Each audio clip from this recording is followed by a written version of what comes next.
The last thing you remember clearly is the sound of the earth moving. Not an explosion, not a shell. The earth itself, shifting, groaning, coming apart in great wet slabs, and then the screaming that followed, which was worse than the silence that came after. You are a prisoner of Dien Bien Phu. You do not know that yet, not completely. The word has not yet been spoken aloud in your direction, but you know what a white cloth means. You know what it means when a man with 4 stars on his collar picks up a radio handset and does not give an order. You know what silence sounds like when it is not peace. It is May 7th, 1954. The French garrison at Dien Bien Phu has held for 56 days. Today is the last day. Before today ends, 11,000 men will lay down their weapons in this valley. Of those 11,000, fewer than 4,000 will see France again. The others will die in the jungle, on the march, in the camps, of malaria, dysentery, exhaustion, and the particular cruelty of a tropical sun falling on a body that has already given everything it had. You will be one of the ones who walks out. But you do not know that yet either. What you know right now is this. Your hands are shaking, and it is not fear. It is the fever that has been climbing since Tuesday. It is the weight of a rifle you have been carrying for 56 days through mud that swallows boots whole. It is a body that has been running on 400 grams of rice per day for 3 weeks, and before that on rations that were already half of what they should have been. You weigh less than you have since you were 17 years old. The name on your papers is not the name your mother gave you. You entered the Légion étrangère, the French Foreign Legion, at the recruitment office in Marseille in the autumn of 1946. You gave them a name, you gave them an age, you gave them nothing else, and they asked for nothing else, because that is the arrangement. The Legion does not care where you came from. The Legion does not care what you did before you arrived at their door. The Legion cares only that you can march, that you can shoot, and that you will follow the man in front of you into whatever comes next. You were 23 years old. The war in Europe had been over for 18 months. You had nowhere left to go. There is a coil of wire in your pocket that came from the stock of your rifle. You will use it to hold your boot sole together for 14 days of jungle marching. This is the level of problem you are managing.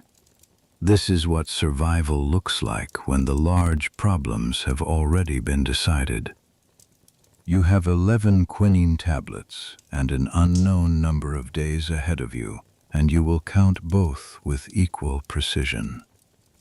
There is a man in your section named Remy. He is 19 years old.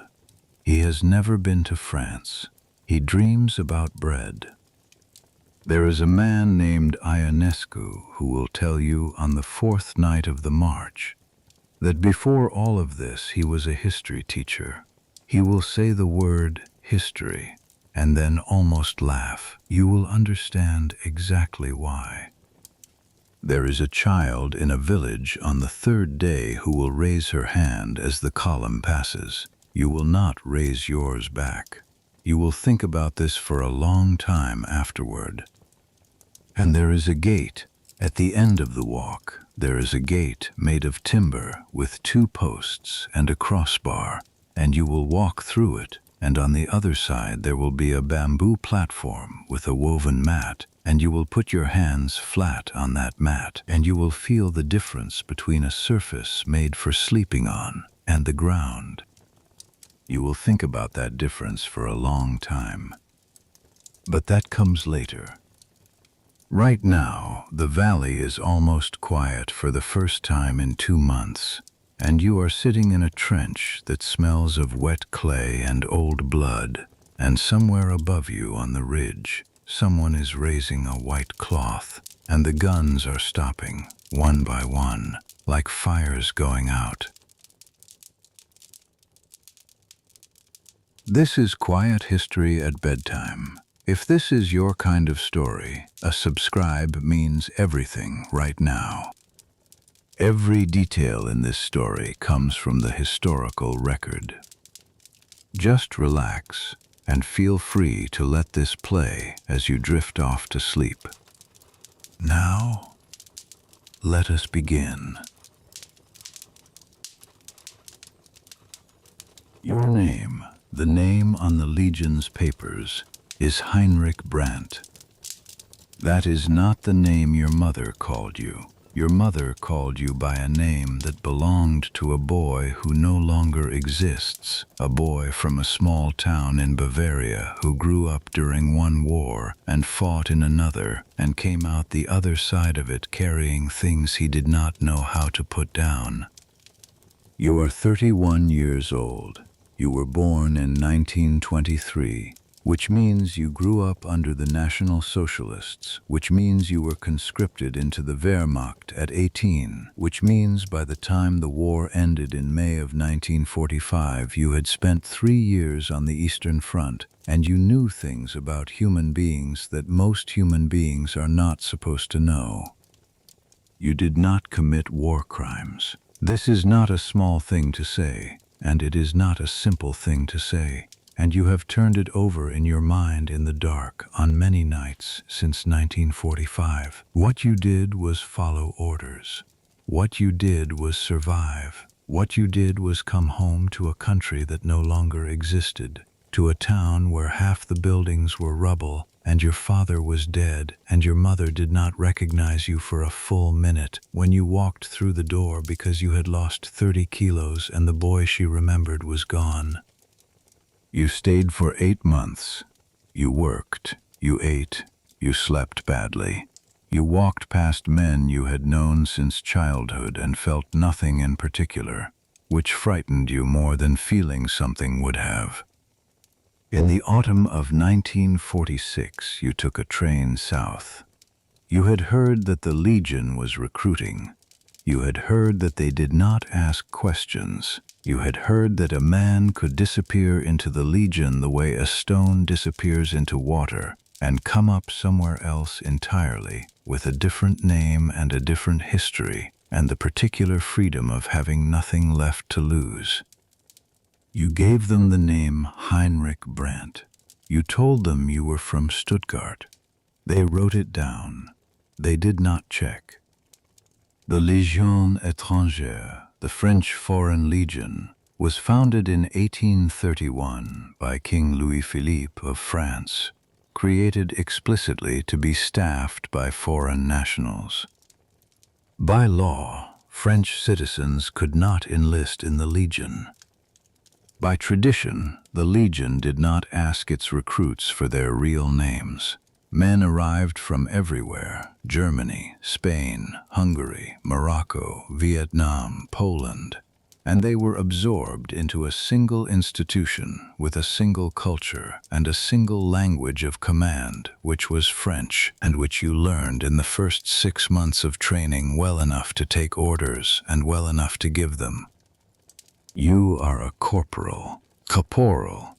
2 years ago you were promoted. You lead a section of 8 men, or you did. The section has been reduced by 2 in the last 56 days, 1 to a sniper's bullet and 1 to cerebral malaria, which is what happens when the malaria gets into the brain and the brain stops cooperating.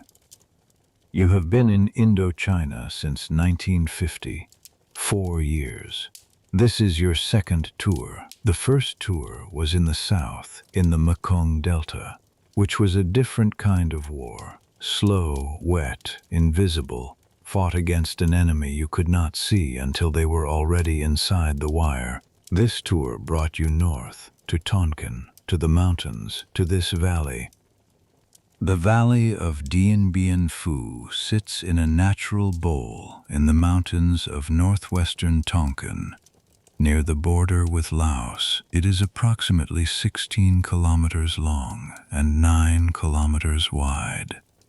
The mountains rise steeply on all sides. The valley floor is flat and fertile and threaded with a river called the Nam Yuen, which has been running the color of clay for 2 months because the bombardment keeps tearing up the banks. You arrived here in November of 1953, when the valley was still farmland and the nearest Viet Minh unit was presumed to be 40 kilometers away. You watched the engineers build the airstrip. You watched the supply planes come in low over the mountains, wheels down, and you thought, this is a good position. You can be resupplied by air. You control the valley. General Henry Navarre thought so too. The French High Command thought so. The plan was called Operation Castor, and the plan was to build a fortified base at Dien Bien Phu that would draw the Viet Minh into a set-piece battle, the kind of battle where French firepower and French training would be decisive, the kind of battle the French knew how to win. General Vuong Nguyen Giap did not oblige them. Giap was the commander of the Viet Minh forces, the People's Army of Vietnam, the Quan Doc Minh Dân Vietnam. He was 42 years old in 1954, a former history teacher who had taught himself military strategy from books, and what he understood about Dien Bien Phu, what the French High Command had not fully understood, was this: the mountains that surrounded the valley were not obstacles, they were positions. Over the winter of 1953 and into 1954, Giap moved approximately 50,000 soldiers and 20,000 support personnel through the jungle and into the mountains surrounding the valley. He moved artillery, heavy artillery, 105mm howitzers, anti-aircraft guns, piece by piece up the mountain slopes, disassembled and carried by human hands, then reassembled in camouflaged positions in the tree line above the French fortifications. The French air reconnaissance did not see it coming, or did not see it in time, or saw it and underestimated it, depending on which after-action report you read. On March 13, 1954, Giap opened fire. The first shells destroyed the French airstrip within 48 hours. After that, resupply by air became a lottery. Planes came in at night, low and fast, dropping pallets that sometimes landed inside the perimeter and sometimes did not. The commander of the French air transport operations, Colonel Jean Nicot, reported that the loss rate on supply missions was unsustainable by the end of March. By April, the daily ration inside the garrison had been reduced to survival levels. You have been eating survival levels of food for 6 weeks. Your body has learned to do things with 400 grams of rice that you did not know a body could do. You have learned that hunger is not a feeling after a certain point. It becomes a condition, like altitude. You operate inside it. You stop expecting it to go away. Your section's position is in the eastern cluster of strongpoints, in the area the French command designated as Ilian. Ilian is a hill, or was a hill. 56 days of artillery and counter-artillery have reduced it to a landscape that no longer resembles anything that grew here naturally. The sandbag walls have been repaired so many times that the repairs have been repaired. The trenches are cut deep into red clay that turns to paste in the rain and cracks into slabs in the dry spells, and there have been very few dry spells. You are sitting in the trench now. It is the early morning of May 7th. The shelling that has been a constant condition of your existence for 56 days stopped approximately 40 minutes ago, and the silence it left behind is so complete and so wrong that the men around you cannot sleep inside it. There are 4 of them within arm's reach. To your left is Corporal Vasily Ionescu, a Romanian who enlisted in Marseille in 1948 and has not spoken of Romania in the 6 years you have known him, not once, not a single word. To your right is a private named Remy, who is actually named something else, who is French-Moroccan and 19 years old and has been in the Legion for 14 months. Which means he arrived in Indochina and came almost directly to this valley, and this is the only war he has ever known. Remy is looking at his hands. You understand this. When the shelling stops, the hands want something to do, and there is nothing to do, and the hands remember this. The other 2 men in your section are further down the trench, Kowalski, a Pole who snores, who is somehow asleep, and a man called Dubois, who is not French, and whose real name no one knows, including, you sometimes suspect, Dubois himself. You reach into your breast pocket and take out what remains of your tobacco. There is enough for perhaps 1 more cigarette, assembled carefully. You roll it with fingers that no longer feel the cold the way they once did. 4 years in the tropics have recalibrated your body's relationship to temperature. 45 degrees Fahrenheit used to be cold. Now it is simply the temperature at which you do not sweat. You light the cigarette with a match, cupping the flame against a wind that is barely there. The tobacco is local. Vietnamese tobacco, harsh and dark, nothing like the Gaulois you smoked in your first years in the Legion when there was still supply from France. You stopped missing Gaulois sometime in 1952. You stop missing things when you accept that they are gone, and you have had practice accepting that things are gone. The sun is not yet up. The sky above the eastern ridge is the particular dark blue that comes just before dawn, the blue that is not night anymore but is not yet morning. The mountains are black shapes against it. Somewhere in those mountains, in every direction, at distances of between 500 meters and 2 kilometers, are somewhere between 40 and 50,000 Viet Minh soldiers. You have known this number for weeks. You have known it the way you know the weight of your rifle, as a physical fact that you carry with you everywhere and do not examine too closely, because examining it too closely does not help you do anything. Your rifle is a MAS-36, the standard bolt-action rifle of the French military. You have carried this particular rifle for 2 years. The stock has a crack in it from a fall in the Mekong Delta that someone wrapped with wire, and the wire is still there. You know every characteristic of this rifle. The way the bolt sticks slightly on the 3rd round if you haven't cleaned the chamber recently. The way the sights run 2 centimeters high at 100 meters. You have cleaned it every day in this trench. Cleaning the rifle is something to do. Your boots are a greater problem.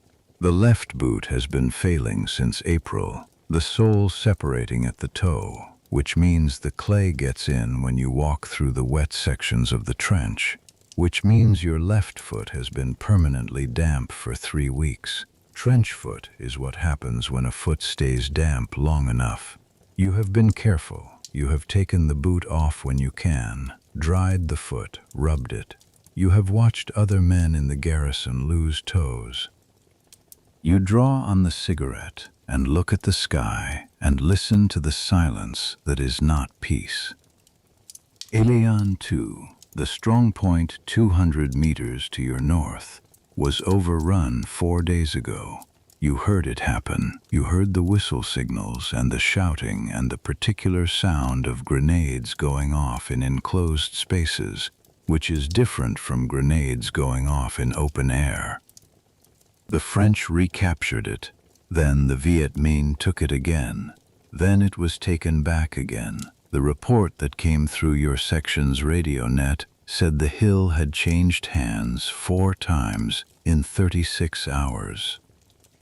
Iliantu is quiet now, too. You do not know what that means yet. Ionescu shifts beside you, pulling his knees up. He is a large man, wider than the trench was designed for, and he has been folding himself into this space for 56 days with the patient economy of a man who has learned that complaint changes nothing. "How is the tobacco?" he asks. His French is accented but precise. "Finished after this," you say. He nods. He does not ask for any. This is the Legion's economy of scarcity. You do not ask a man for his last thing. You smoke. The sky moves from dark blue toward gray. The mountains hold their shape against it, enormous and indifferent. The same mountains that were here before the French arrived and will be here after whatever is coming today finishes happening. You have 53 rounds of ammunition remaining in your pouches. You counted them 2 hours ago when the shelling was still going, and counting things was a way of occupying the mind. 53 rounds. In a full engagement against a determined attack, this is perhaps 4 minutes of sustained fire. You have been rationing for 3 weeks, selecting targets, making each shot deliberate, not firing into uncertainty the way a man with full ammunition can afford to do. The Legion's 5th Infantry Regiment, the 5 EREI, Régiment Étranger d'Infanterie, your regiment, arrived at Dien Bien Phu in November with full complement and full supply. At full complement, a regiment numbers approximately 3,000 men. You do not know what the 5 EREI numbers now. You have not seen most of the regiment since February. The garrison has been fighting in fragments, strong point by strong point, each one its own small war. What you know is this. Yesterday afternoon, a runner came through the trench with a message that the western strongpoints, Huguette, Claudine, were under heavy pressure. The message did not say how heavy. Runners do not editorialize. They deliver and they leave, because standing still in the open is how runners die. You know that the garrison's commander, Brigadier General Christian de Castries, is in his command bunker beneath the valley floor. The command bunker is 12 feet underground, reinforced with timber and steel matting from the destroyed airstrip. You have never been inside it. You have seen de Castries once, in December, when he made an inspection of the eastern perimeter in a jeep, upright, visible, the way a general is supposed to be visible when morale requires it. You finish the cigarette. You press the ember out against the clay wall and hold the remaining shred of tobacco for a moment before letting it go. The sky is gray now. The mountains are no longer black shapes. You can see the tree line on the ridge above you, the dark mass of jungle that has been the source of everything that has fallen on this valley for 56 days. Remy is still looking at his hands. "What are you looking at?" you ask him. He looks up. He is 19, which means his face still has the structure of a boy's face under the dirt and the thinness of 6 weeks of survival rations. "Nothing," he says. "I was counting." "Counting what?" He considers. "Days," he says, "since I last ate bread." You think about this. Real bread, not the compressed biscuit that has substituted for it in the last weeks of the siege. but actual bread, with a crust that makes a sound when you break it and a smell that means something. You have not had real bread since early April.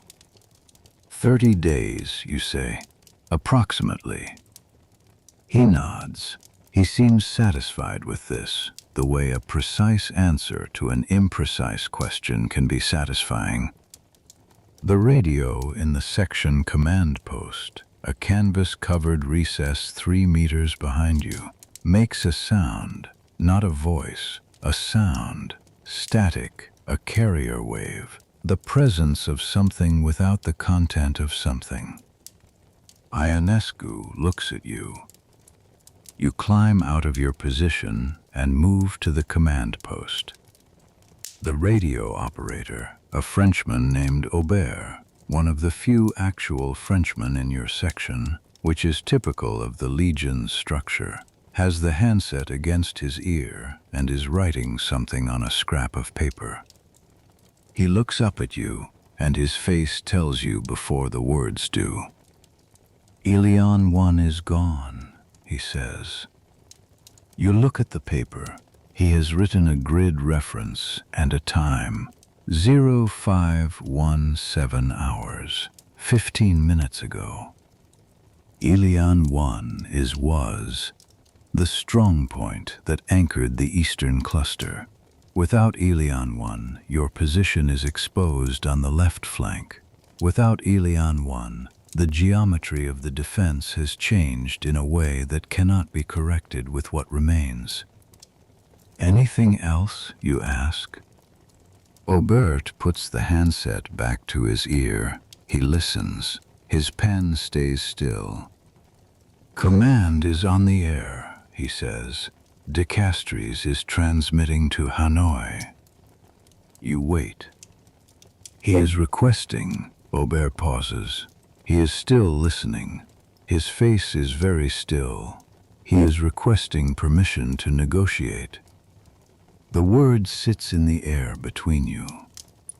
Negotiate. You have been in the Legion for 8 years. You fought in Korea briefly, in Indochina for 4 years, in 2 tours across 2 wars. You have heard a great many words come through military radio nets. You have never heard that word spoken in that way, with that particular quality of finality, the way a word sounds when it is being used for the first time in a situation where it was never supposed to be needed.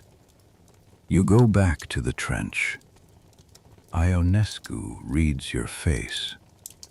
You sit down, you pick up your rifle, you hold it across your knees, and you look at the mountains, which are fully visible now in the morning light, green and enormous and completely unchanged by anything that has happened in this valley.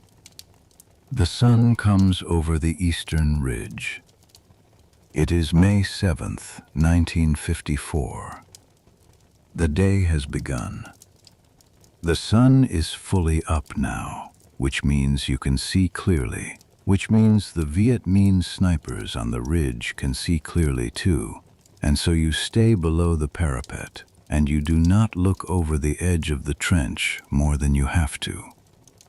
The morning light in this valley has a quality you have noticed over 56 days that you cannot fully describe in any language you speak.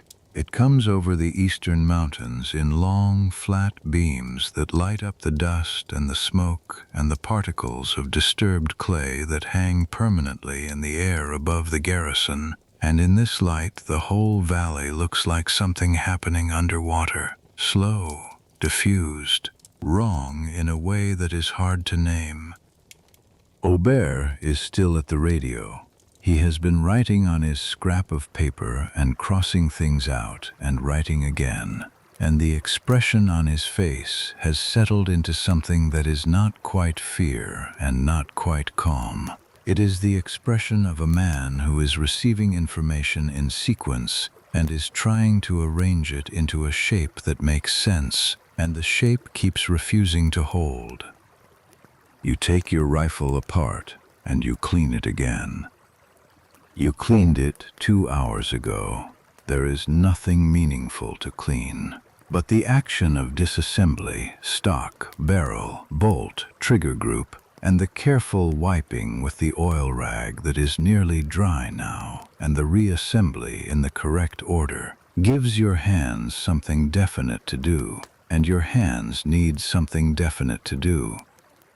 The MAS-36 is a simple rifle. The French military adopted it in 1936 to replace the older Berthier and Lebel designs that had served through the First World War.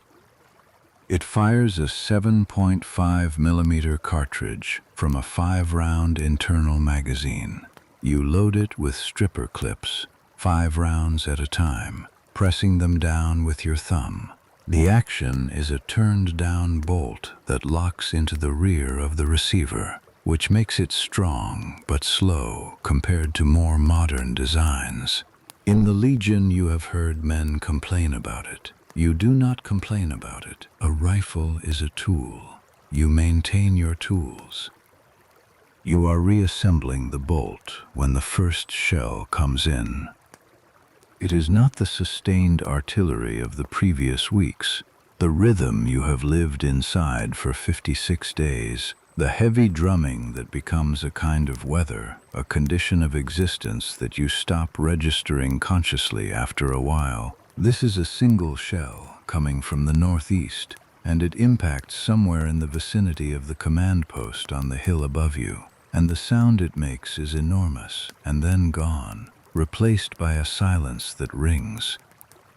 Then the second one.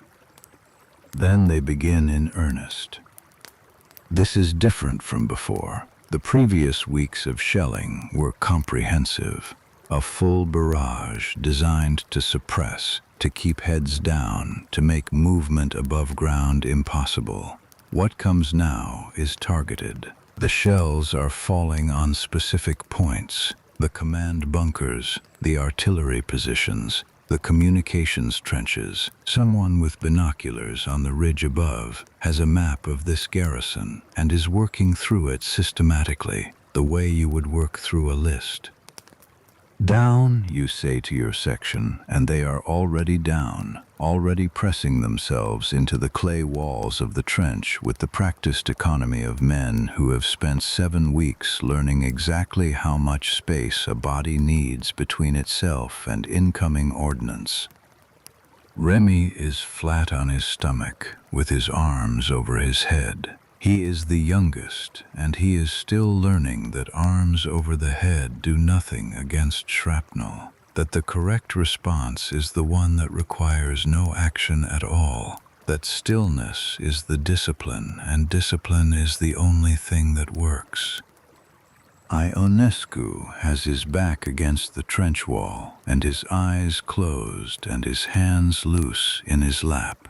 He has been in combat long enough that rest is a skill, the ability to let the body go slack in the spaces between the moments that require it to be otherwise.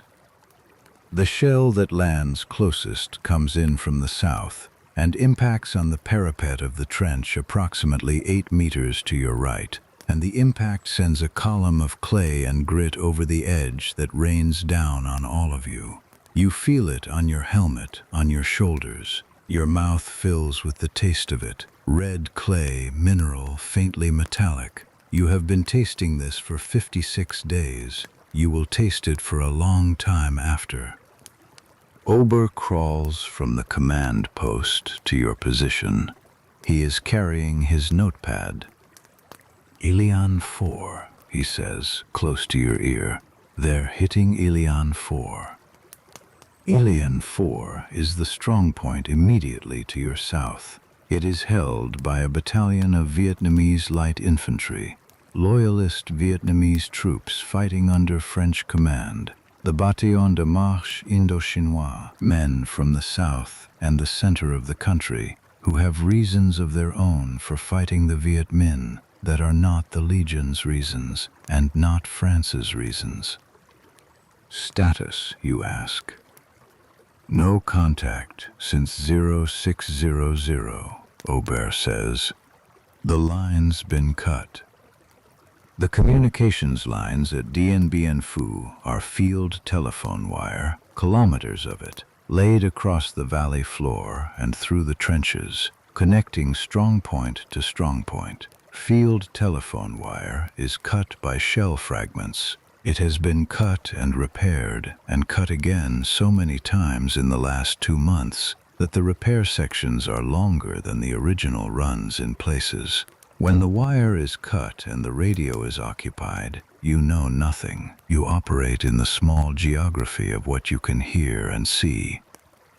What you can hear is the shelling of Ilian 4, which is intense and sustained and has been going on for 11 minutes by your watch. What you can see when you raise your head for 2 seconds above the parapet is smoke.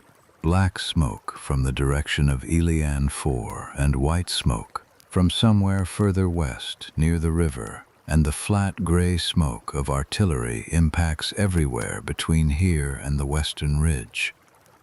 You put your head back down. Who else is on the net, you say? Claudine 3, Huguette 6, they're both receiving. He pauses. Claudine 3 says they're being probed.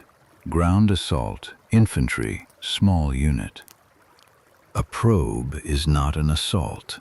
A probe is reconnaissance by force, a small element pushed forward to find the weak points, to draw fire and learn where it comes from, to test the wire and the positions before the main body moves. Probes come before assaults. Time, you say?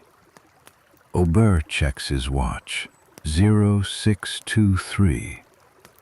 The barrage has been going for approximately 1 hour. At Dien Bien Phu, the Viet Minh artillery consists of captured and Soviet-supplied weapons, 105mm M2A1 howitzers, originally American-made and supplied to the nationalist Chinese, captured during the Chinese Civil War and passed to the Viet Minh by the People's Republic. There are also 75mm mountain guns and 120mm mortars. The total count of artillery pieces in the mountains around the valley has been estimated at somewhere between 200 and 240. You do not know the precise number. What you know is the sound, which you have catalogued by now the way a man who lives near a railway learns to distinguish the different trains. The 105mm has a particular authority. It is not the largest shell you have experienced. German 150mm on the Eastern Front was larger, but the 105 at this range, coming in from elevated positions in the mountains and dropping nearly vertically into the valley, has an impact quality that is different. It does not just explode, it compresses the air. You feel it in your chest cavity, in your ears, in the fluid behind your eyes. You have been feeling it in your chest cavity and your ears and the fluid behind your eyes for 56 days. The barrage lifts.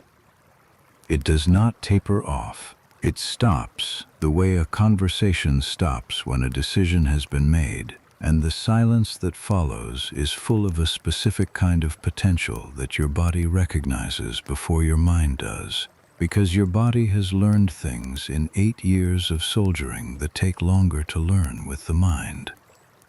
Up, you say. Your section comes up to the firing positions. You look over the parapet. The smoke is clearing across the valley, drawn by the morning breeze coming down from the northern mountains. Through it, at the base of the slope below Ilian 4, you can see movement. It is not individual movement, not the movement of a man or a small group of men. It is the movement of a mass, the way a field looks when the wind moves across it, everything leaning the same direction at the same time, a wave of infantry coming up the slope toward the Ilian cluster.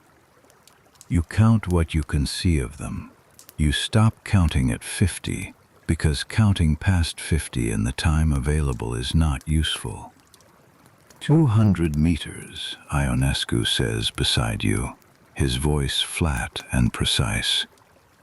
Farther, you say, 250, maybe 3.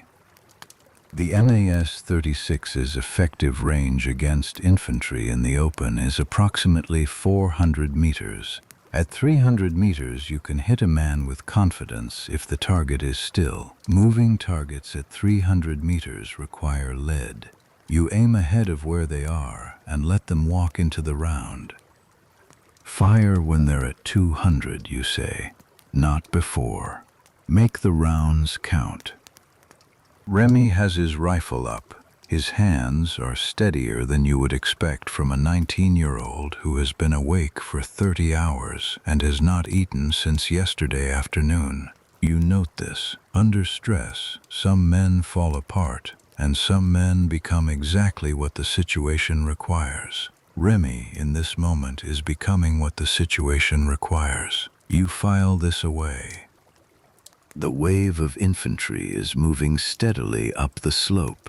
They are in the open now, past the tree line, in the zone of bare ground that the French had cleared for fields of fire in the garrison's first weeks. The clearing of fields of fire, cutting back the vegetation, removing anything that could conceal an approaching enemy, is standard fortification doctrine. And in November and December it had seemed like adequate preparation. In November and December you did not know what was in the mountains.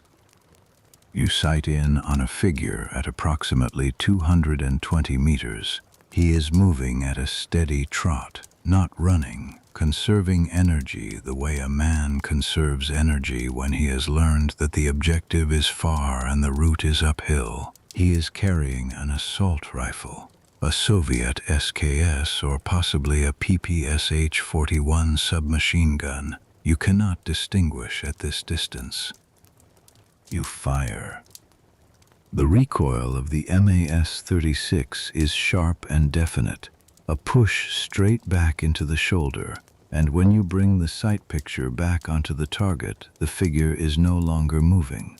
You do not watch. You work the bolt, chamber the next round, find the next target. Around you, the sound of the section firing. 5 rifles, irregular, each man choosing his own moment.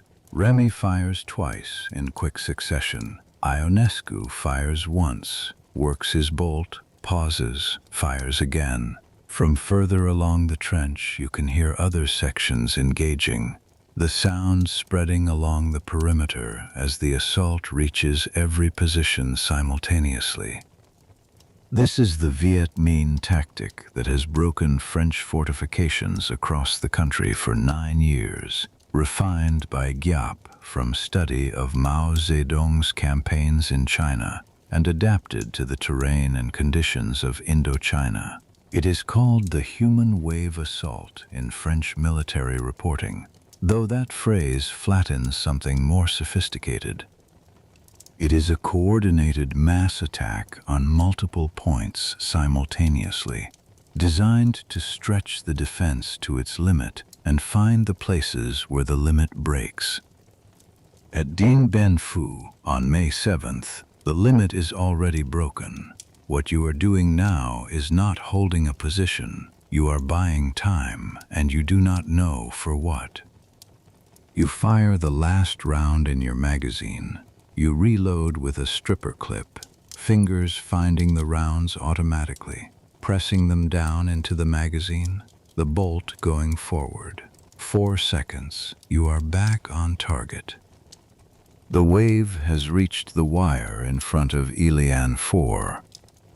Dien Bien Phu's defenses include multiple rings of barbed wire, concertina wire, the tight coils of barbed wire that the French military borrowed from the American design used in the Pacific War. The wire is in belts, typically 3 to 5 meters deep, designed to slow an advance and hold infantry in the open long enough for defensive fire to stop them. The Viet Minh sappers have been cutting lanes through the wire at night for 2 weeks. You know this because you have heard them in the small hours when the shelling paused. The careful, muffled sounds of wire being cut in the dark, which sound like nothing unless you know what nothing sounds like out there, and you have been listening long enough to learn the difference. The lanes are open now. They move through the wire with a speed that tells you the lanes are wider than you knew. They are inside the outer perimeter of Dien Bien Phu before the defensive fire from that position has time to concentrate. There is a specific sound that a position makes when it is about to go. You have heard it before, in the Mekong Delta, in a small engagement near Can Tho in 1951. The sound of the defenders firing changes register, becomes faster and less deliberate, moves toward the frequency of desperation rather than discipline, and then the sound from that position stops being distinguishable from the sound coming from the attackers. Dien Bien Phu makes that sound now. Cease fire, you say. Your section comes down from the parapet. Remy is breathing hard. Ionescu is already sitting against the wall, reloading methodically. How many rounds, you ask Remy. He checks his pouches. 19. Ionescu? 22. You have 31 remaining. You had 53 when you counted this morning. Aubert is back at the radio. You can hear his voice, quiet, controlled, the voice of a man trained to stay calm on communications nets, asking for status from command. You wait. The sound from Dien Bien Phu has become intermittent. Bursts of fire, then silence, then a burst again. This means the position has not fully fallen. There are pockets of resistance, men in corners of the trench system who have not received the order or who have received it and declined. The radio makes a sound. Aubert stands up. He comes to you and he hands you the notepad. On it, in his careful military handwriting, are 2 words: CEC fire. And below that, the time, 17:20 hours. But the time is wrong. It is not yet 1,000 hours by your watch, and the transmission makes no sense for a moment. And then it does make sense, because what Aubert is telling you is not that command has ordered a ceasefire at 17:20 hours today. He is telling you that command has ordered a ceasefire effective at 17:20 hours, and that at 17:20 hours this afternoon, the garrison of Dien Bien Phu will lay down its weapons. You read the 2 words again. CEEC fire. You give the notepad back to Aubert. You sit down against the wall of the trench. Your rifle is across your knees. You look at it. You look at the crack in the stock with the wire wrapped around it. The crack from a fall in the Mekong Delta 3 years ago that you repaired because you maintain your equipment. You look at the wire. What does it say? Remy asks. You consider what to tell him. He is 19 years old and he has been in this valley for 4 months, and he has never experienced a surrender before, and you have not either. Not personally, not as the man who receives the order rather than the man who gives it. It says, you say, that today is the last day. He looks at you. The last day of what? He asks. You do not answer immediately. You look at the mountains, which are still there, which are always still there, indifferent and enormous above the valley that has been consuming everything you had for 56 days. Of this, you say. And then the guns begin again, not the Viet Minh guns this time, but the French artillery, the remaining 155mm howitzers that have survived the siege, firing not at the enemy but into their own mechanisms, destroying their barrels and their breeches, rendering themselves incapable of capture. The sound of artillery destroying itself is not so different from the sound of artillery being used, but you know what it means, and your body receives the information before your mind processes it, the same way your body processed the word on Aubert's notepad. It is 0934 hours on May 7th, 1954. The guns are being killed. In 8 hours and 46 minutes, you will put your rifle down for the last time. You do not know yet what happens after that. You know that there are places called re-education camps. You have heard the phrase Tri Kai Tao from Vietnamese speakers in the garrison who have translated Viet Minh radio broadcasts. You know that the march from this valley to wherever they take the prisoners is through jungle and mountain, and that it is measured not in kilometers but in weeks. You know that men are dying in this valley right now from wounds and from disease, and that dying does not require a bullet, that the jungle is patient and varied in its methods.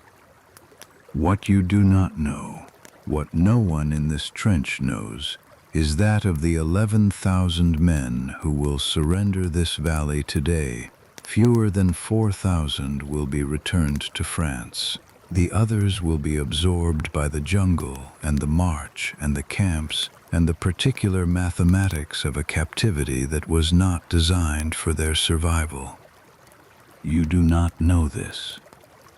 What you know is that the guns are firing into themselves, and that Remy is looking at his hands again, and that Ionescu has closed his eyes and his lips are moving very slightly in a language you have never heard him speak, which must be Romanian, which must be a prayer, because what else would a man say in a language he has not spoken aloud in 6 years?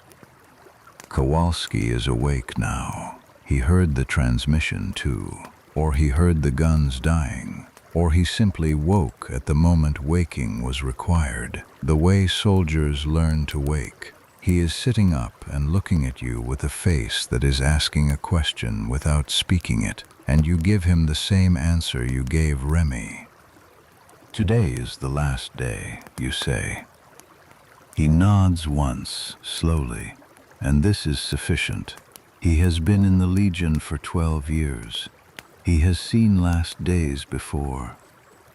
The self-destruction of the artillery goes on for 20 minutes and then stops. What is left afterward is a quiet that is different from all the previous quiet. Not the pre-assault quiet, not the operational quiet of a pause between actions, but a quiet that is final. The garrison has no teeth left to bare. You spend the remaining hours of the morning doing what soldiers do when there is nothing left to do. You maintain your equipment. You check your pouches. You eat what remains of your morning ration, which is a cup of cold rice that you have been carrying since 0400 in a tin cup tied to your pack.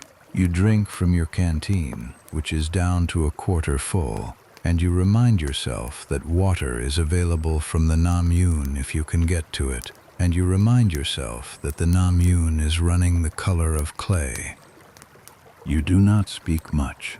The section does not speak much. There is a quality of waiting in the trench that is different from tactical waiting. The waiting before contact, the waiting of readiness. This is the waiting of men who have completed something and do not yet know what comes next. At some point in the late morning, Remy asks you something. "What language do you dream in?" he says. You look at him. "German," you say, before you can decide whether to say it. It is the first time in 8 years that you have said that word aloud to anyone in the Legion. The Legion has a tradition. You do not ask a man where he is from. You do not ask his name. You accept the name he gives you, and you ask no further. And Remy is 19 and Moroccan, and has been in the Legion for 14 months, and he has no context for what German means in 1954, the way it would have meant something in 1946. To him, it is only a language. I dream in Arabic, he says, and sometimes in French, but Arabic when I'm scared. What are you dreaming about now, you say? He looks at you with the particular look of a man who is not sleeping and knows that you know it. Bread, he says. I keep thinking about bread. The afternoon light moves across the valley. The shadow of the eastern ridge advances slowly across the floor of the valley floor, the way it has advanced every afternoon for 56 days, measuring the time in the only units that cannot be interrupted by a shell. At 17:15 hours, Aubert looks up from the radio. 5 minutes, he says. You stand up. You take your rifle in both hands. You hold it for a moment, the weight of it, the familiar specific weight of this object that has been part of your body for 2 years, that your hands know better than they know most things. The cracked stock, the wire, the slight roughness of the grip where the finish has worn away. You think about the morning you were handed this rifle in a supply depot in Hanoi in 1952, and the armorer who gave it to you was a small Vietnamese man who said something in French that you didn't fully catch, something about the sights. You adjusted the sights that afternoon on the range behind the depot. You have not thought about that armorer since. You think about him now, for no reason you can identify. The radio says something. Aubert writes a time. 17:20. That's it, he says. You set the rifle against the trench wall. You take your hands away from it. Ionescu opens his eyes.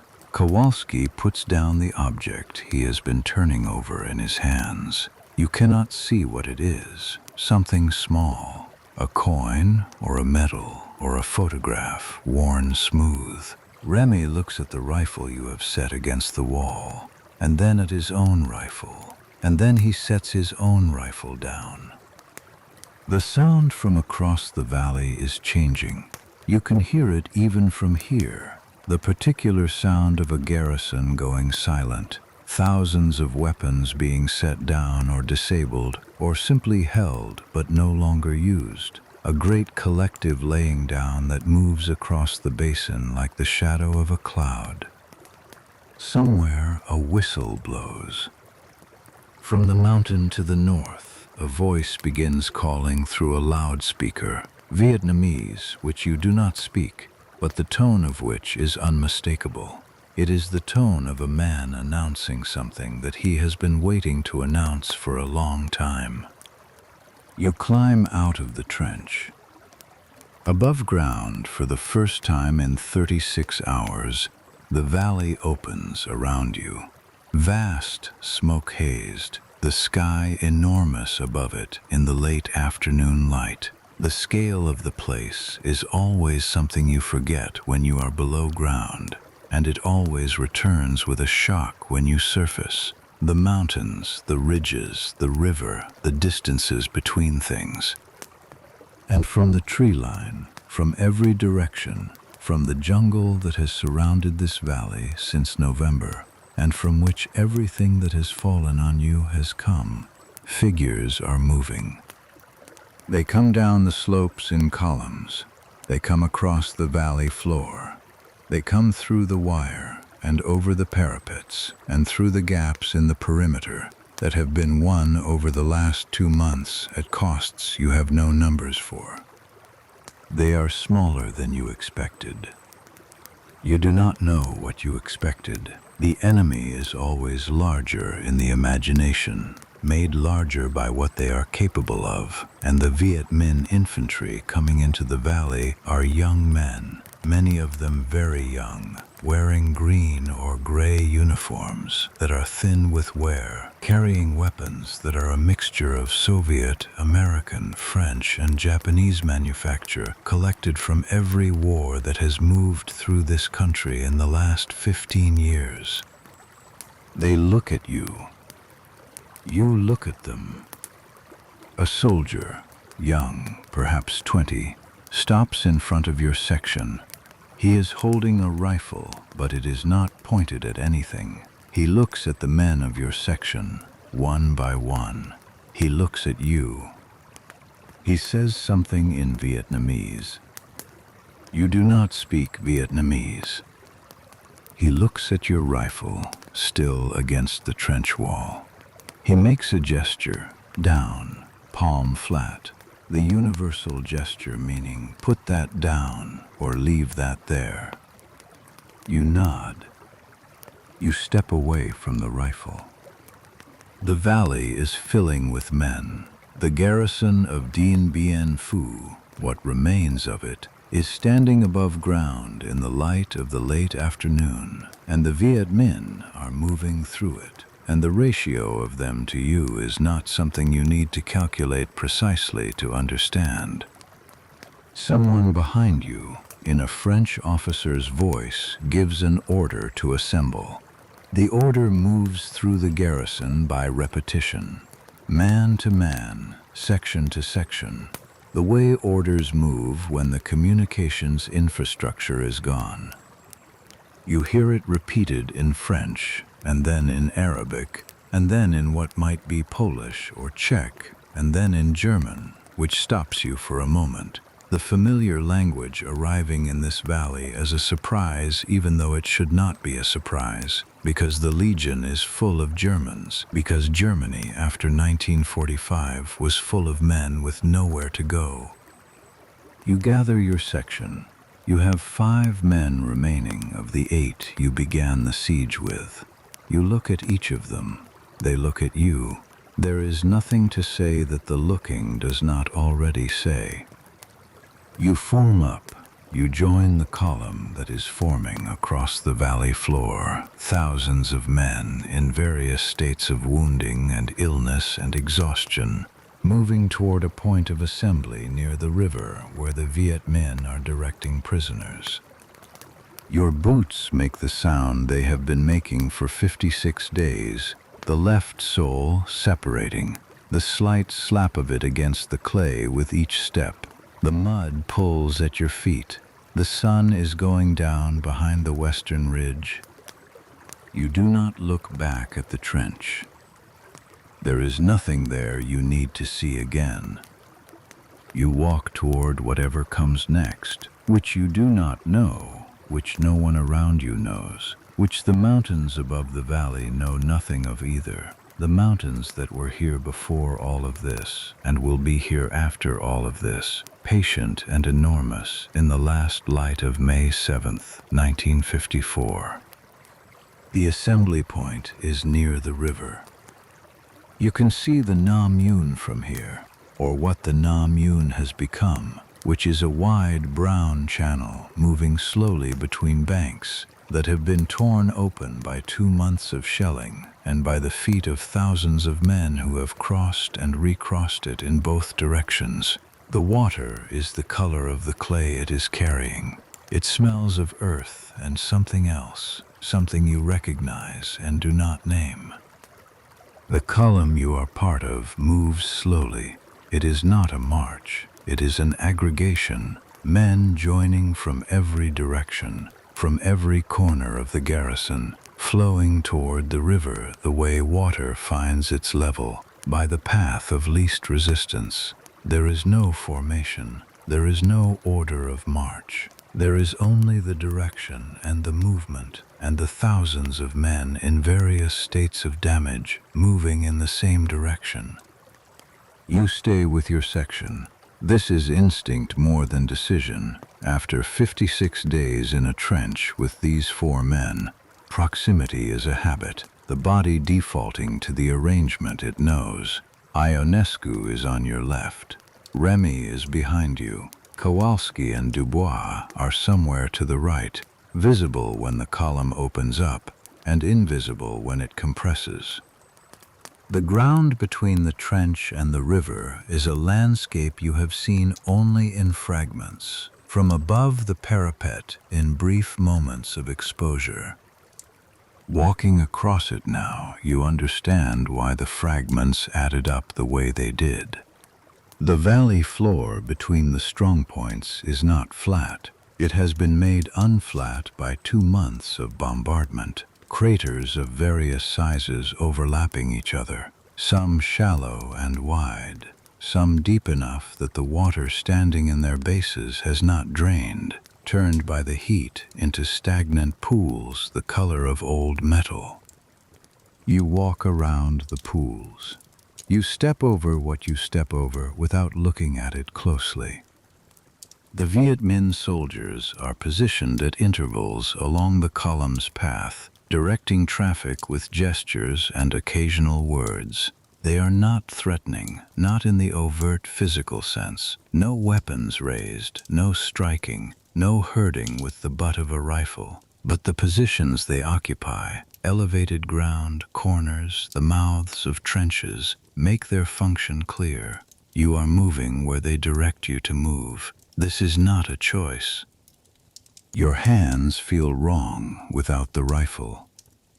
This is a physical fact, not a sentiment. You have been carrying a weapon every day for 8 years, which means the weight distribution of your body has calibrated itself to that load.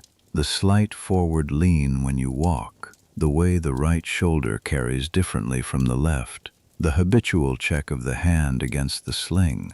Without the rifle, your hands do not know what to do with themselves. They want to grip something. There is nothing to grip. You put them in your pockets.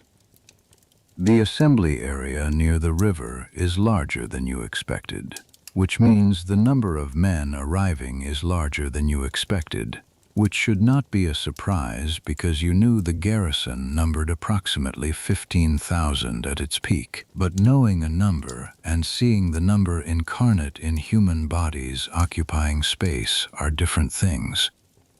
Men are sitting on the ground, standing in groups, lying flat in some cases. The wounded, the ones who have been moving on the last of whatever was keeping them moving and have now come to the end of it. The Legion, the French metropolitan units, the Algerian tirailleurs, the Moroccan goumiers, the Vietnamese loyalist battalions, every constituent element of the French garrison at Dien Bien Phu is somewhere in this field, reduced to the common condition of captivity. You look for officers. There are officers present. You can read rank from posture and from the condition of uniforms, since rank insignia have been quietly removed by many men in the last hour. A practical calculation about what it might mean to be identified as an officer in this situation. Some have kept their insignia. De Castries, you have heard, has refused to remove them, which is consistent with what you know of French military tradition and of De Castries in particular, the man who made his inspection of the perimeter in December standing upright in a jeep. You find a position on the ground near the riverbank, and you sit down. Remy sits beside you. He has his canteen in his hands, and he is turning it over and over, the same motion Kowalski made with his coin or medal in the trench. You understand this. The hands need something. Are you going to drink that? You ask. He looks at the canteen as if he had forgotten what it was. It's empty, he says. The Nam Yun is 10 meters away. It is flowing, and it is brown, and it is contaminated. You know it is contaminated because you know what has been falling into this valley for 2 months, and where it goes when it lands near water. But it is moving water, and you are dehydrated, and your body is making calculations independently of your judgment. Don't drink from the river, you say to yourself as much as to him. He nods. Ionescu arrives with Kowalski and Dubois and settles himself onto the ground with the careful deliberateness of a large man managing a body that has less capacity than it once did. He looks at the assembly area, the thousands of men, the Viet Minh soldiers moving through them, the mountains visible in every direction above the valley, with the expression of a man taking inventory. What do you know? He says to you. This is the question that has been passing between soldiers since before either of you was born. What do you know? Meaning, what information do you have? What is the situation? What can I prepare for? March north, you say, to the camps. That's what the radio said before the end. Re-education facilities in Tonkin. How far north? I don't know exactly. You think about the maps you have studied of this region. The valley of Dien Bien Phu is in the far northwest of Tonkin, near the Laotian border. The population centers, the infrastructure, the places where large numbers of prisoners could conceivably be held, those are in the Red River Delta, near Hanoi, near the coast. Several hundred kilometers, you say, maybe more. Ionescu receives this without expression. Kowalski, beside him, closes his eyes. Several hundred kilometers, through terrain you have seen from the air on transport flights and from the ground on patrol, but never on foot, never at the pace of a large prisoner column moving through jungle and mountain, with whatever supply the Viet Minh can spare for men they have captured rather than killed. You know what happens to bodies in this climate at the pace and the caloric level of a prisoner march. You have treated enough of your own men for the relevant conditions to have a working clinical picture. Malaria.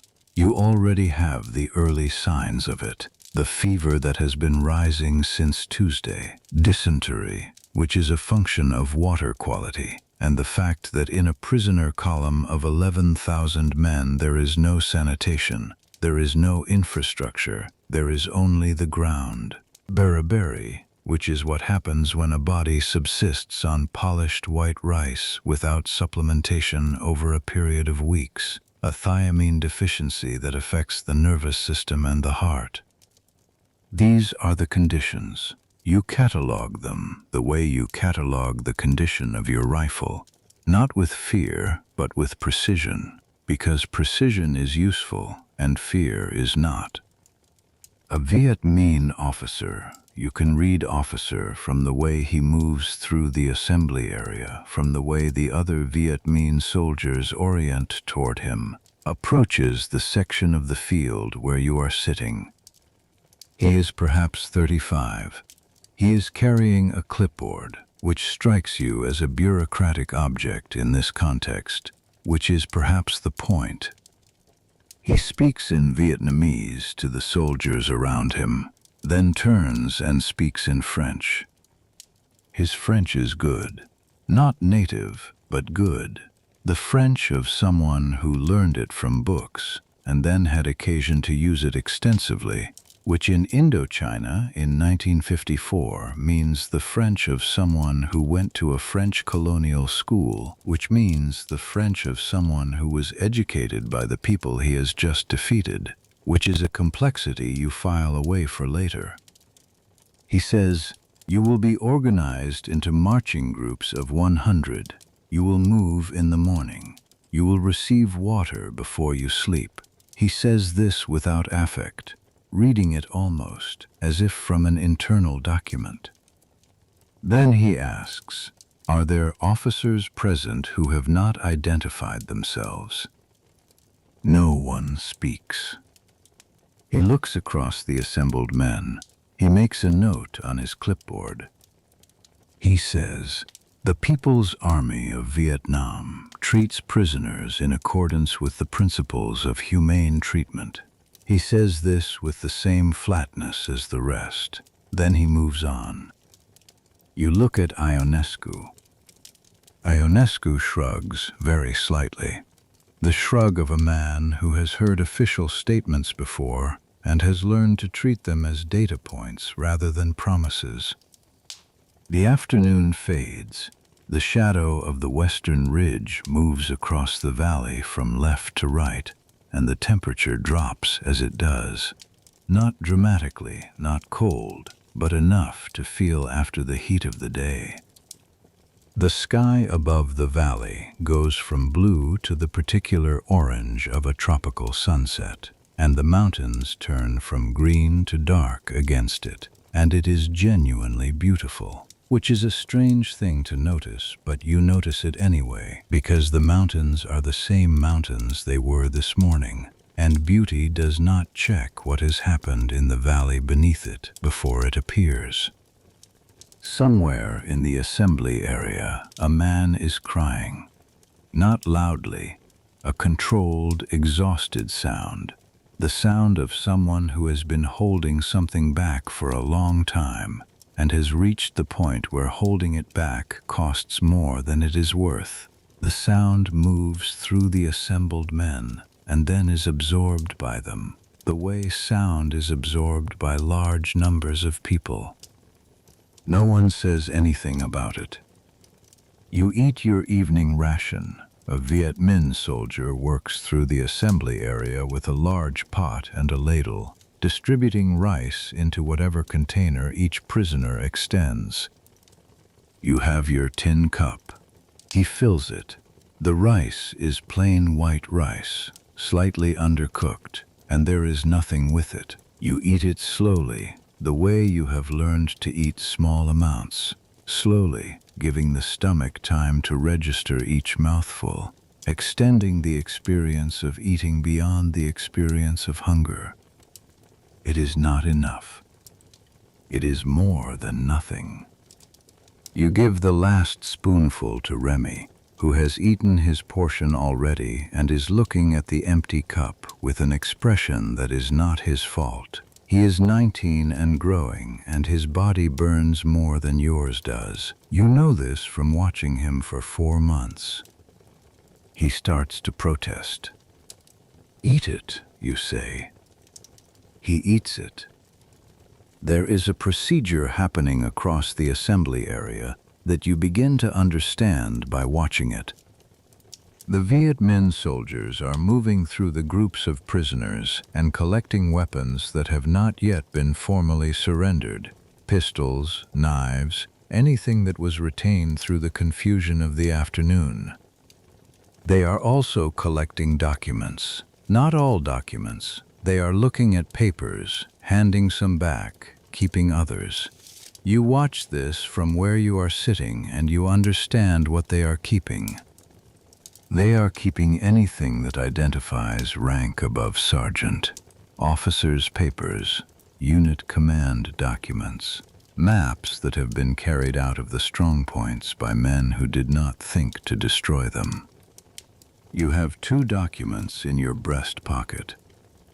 One is your Legion service record, the official document issued in Sidi Bel Abbes in 1946, with the name Heinrich Brandt printed on it in the careful typescript of a military administration office.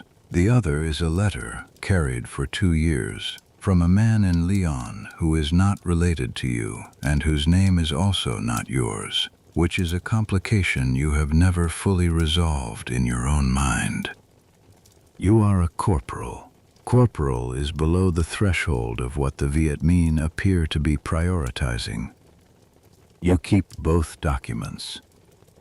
The Viet Minh soldier who reaches your group is young, younger than Remy, perhaps 17, which seems impossible and then seems entirely possible because this is a country that has been at war for 9 consecutive years and has been conscripting its young men for all of them. He looks at Ionescu's papers and hands them back. He looks at Kowalski's papers and hands them back. He reaches you. He takes your service record. He reads it, or he reads what he can read of it, which is the name and the rank and the unit designation. He looks at you. He hands it back. He says something in Vietnamese. You look at him. He says it again, and his tone is not threatening and not friendly. It is the tone of someone asking a factual question and expecting a factual answer. And since you do not speak Vietnamese, the question remains a question. The interpreter is not nearby. You say in French, "I don't understand." He looks at you for a moment. Then he moves on to the next man. You put the service record back in your breast pocket. Your hands are still. The night comes down fully. The stars above the valley are very bright. The smoke has cleared with the evening wind, and at this altitude, in this part of the world, away from the lights of any city, the sky is layered with them. More stars than sky. The Milky Way, a broad smear of light across the middle of it that you have been looking at for 4 months from the bottom of a trench and have never quite gotten used to. You lie on your back on the ground and you look at the sky. The fever is there. You can feel it in the way the ground seems slightly wrong beneath you, in the way the edges of things are not quite where they should be. Not bad yet. High enough to feel, but not high enough to impair. You know the trajectory of malaria from watching it in other men, the way it rises over days, the way it peaks, the way a body at the peak of a malarial fever is not a body that can walk several 100 kilometers through the jungle. You think about this for a moment, and then you put it aside, because thinking about it does not change it, and the body will do what it will do. Ionescu is on his back beside you. His breathing has the evenness of a man who can sleep anywhere, which is a gift which you have never fully acquired. You can sleep in noise. The shelling never fully prevented sleep, only shaped it, broke it into pieces. What you cannot sleep in is silence. The silence of the valley tonight. Not full silence, never full silence with this many men in one place, but the absence of artillery, the absence of the specific sounds of combat, is wrong in a way that keeps the mind from settling. You listen to it anyway. You let it be wrong. You close your eyes. Somewhere to the north, a dog is barking. There are villages in these mountains. Have been before the war made villages complicated in this part of the country. The dog barks twice and then stops. You think about Marseille. You think about the smell of the harbor, which was diesel fuel and fish and salt, and the particular smell of a port city in autumn, which is nothing like any smell in this valley. You think about the desk at the recruitment office and the man behind it, who was a sergeant major in his 50s with the Legion's 7-flame grenade badge on his chest, and the flat, patient expression of a man who has seen everyone who has ever sat in the chair you were sitting in. You think about the form on the desk with the line for name. You put down Heinrich Brandt. You think about that moment, the pen in your hand, the form on the desk, the sergeant major waiting, the specific quality of the pause before you wrote. The way writing a name that is not yours is not as simple as it sounds, because a name is not just a word, it is a habit, and habits resist replacement. You wrote it anyway. And Heinrich Brandt went to training camp in Sidi Bel Abbes in Algeria, where the Legion's headquarters was then located. And Heinrich Brandt learned French and learned to march and learned to shoot more accurately than he had been taught in the Wehrmacht, which was itself a reasonable standard. And Heinrich Brandt went to Indochina in 1950 and has been here for 4 years and is now lying on his back in the dirt of the valley of Dien Bien Phu looking at the stars.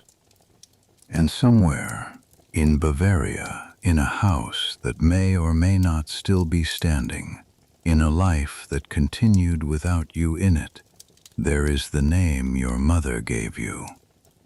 You have not said it aloud in 8 years. You do not say it now. The stars move across the valley, the slow rotation of the sky that happens whether or not anyone is watching it. The fever rises slightly and then levels. Your left foot, out of the wet boot finally, is drying in the night air. The separation at the toe of the boot is worse than you thought. The sole is held on by less than you had estimated, which means tomorrow you will need to find something to bind it with before you walk on it for however many hours they will make you walk. You think wire. You have wire in your pocket, the wire you took from the stock of your rifle before you set it down. You did not plan to take it. Your hands found it and removed it while your mind was occupied with other things, and now it is in your pocket, a small coil of it, and tomorrow you will use it to rebind your boot sole. This seems important. This seems like something worth knowing. You close your eyes again. The night moves over the valley of Dien Bien Phu, over the 11,000 men lying on its floor, over the dead who are not lying on its floor but in it, over the equipment and the wire and the flags and the debris of a garrison that has been unmade in the space of one afternoon. You sleep. Not well, not long, but you sleep, which is something which is more than some of the men around you will manage, which is a currency you will need in the days that are coming and which you have learned not to waste. Sometime in the deep middle of the night you wake, and the valley is quiet, and the stars are still there, and the fever is at the same level it was before, holding, and somewhere Remy is asleep on his side with his knees drawn up and his breathing slow, and Ionescu is motionless and enormous beside you, and the dog to the north is not barking anymore. You close your eyes. Morning will come. It always does. The morning begins before the light does. You hear it first. The sounds of 11,000 men waking in sequence, the way a large thing wakes, not all at once but in pieces, each piece triggering the next. A cough here, a voice there, the sound of tin against tin, the sounds of men who have slept on the ground with nothing between them and the ground and are discovering in the first moments of consciousness what that has done to bodies that were already asking more than they had.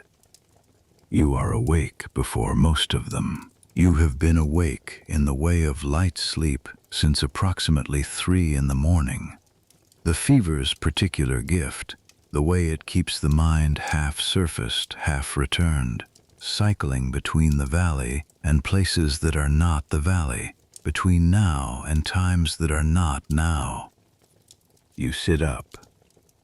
The valley in the early morning, before the sun has cleared the eastern ridge, in the flat pre-dawn light that is neither dark nor day, is a different place than it is at any other time. The mountains are enormous black shapes. The river is a sound more than a sight. The thousands of men around you are a mass of darker shapes against the dark of the ground, and the whole of it has a quality that you have thought about before without finding the right word for it, and the word you have arrived at this morning is occupied. Not occupied in the military sense, though it is that too. Occupied in the sense of filled, taken up, claimed. The valley that was empty farmland in November of last year, that the French filled with fortifications and the Viet Minh filled with artillery, and that 56 days of war has filled with everything that war fills places with. This valley is now occupied by the fact of what has happened in it, and nothing that happens next will empty it of that. You are thinking like this because the fever is doing something to the edges of your thoughts. You recognize this, and you note it, and you pull your attention back to the practical. Boot. You take the wire from your pocket. In the pre-dawn light, you work by feel, finding the separation between the sole and the upper at the toe of the left boot, threading the wire through a small hole that has been there since April, wrapping it twice around the toe box, twisting it tight. The wire bites into the leather, not elegant, functional. The sole will hold for today. Tomorrow is tomorrow's problem. By the time you have finished with the boot, the light is coming. It comes the way it always comes in this valley. Over the eastern ridge first, a brightening that touches the peaks before it reaches the floor, so that the mountains are in full morning light, while you are still in shadow, which reverses the way you might expect it to work, and which you noticed on your first morning here, and have never quite stopped noticing. The Viet Minh soldiers are moving through the assembly area with a purposefulness that contrasts with the condition of the men they are moving through. They are fed. They have slept in camps or billets or at minimum in positions they chose rather than positions they were assigned to by the fact of being captured. They move with the contained energy of men on the winning side of something which does not manifest as cruelty, not here, not in these first hours, but which is visible anyway, the way any differential of condition is visible between two groups of people occupying the same space. The officer with the clipboard is back. He speaks in French again, and the French is passed along through the assembly area in whatever languages are available. You hear the French, and then Arabic from the Algerian and Moroccan units, and something that might be German from somewhere to your left, which again stops you for a fraction of a second, the way it stopped you yesterday. The message is, you will form groups of 100. Each group will have a Viet Minh escort. You will march north. You will march approximately 25 kilometers today. Water will be available at the first rest stop. 25 kilometers. You have walked 25 kilometers in a day before, many times under combat load, in worse terrain than the valley floor. You know what 25 kilometers costs a body in normal conditions. The conditions here are not normal. The bodies here are not normal. They are the bodies of men who have been subsisting on starvation rations for 6 weeks, who are carrying the load of 2 months of combat stress, who are variously wounded or sick or both. You look at Remy. He is standing, which is something. His face has the quality that faces get on no food and bad sleep, slightly transparent. The bones more visible than they should be under skin that has tightened. 25 kilometers, he says. Today, you say. He processes this. How many days to wherever we're going? Several weeks, you say, at least.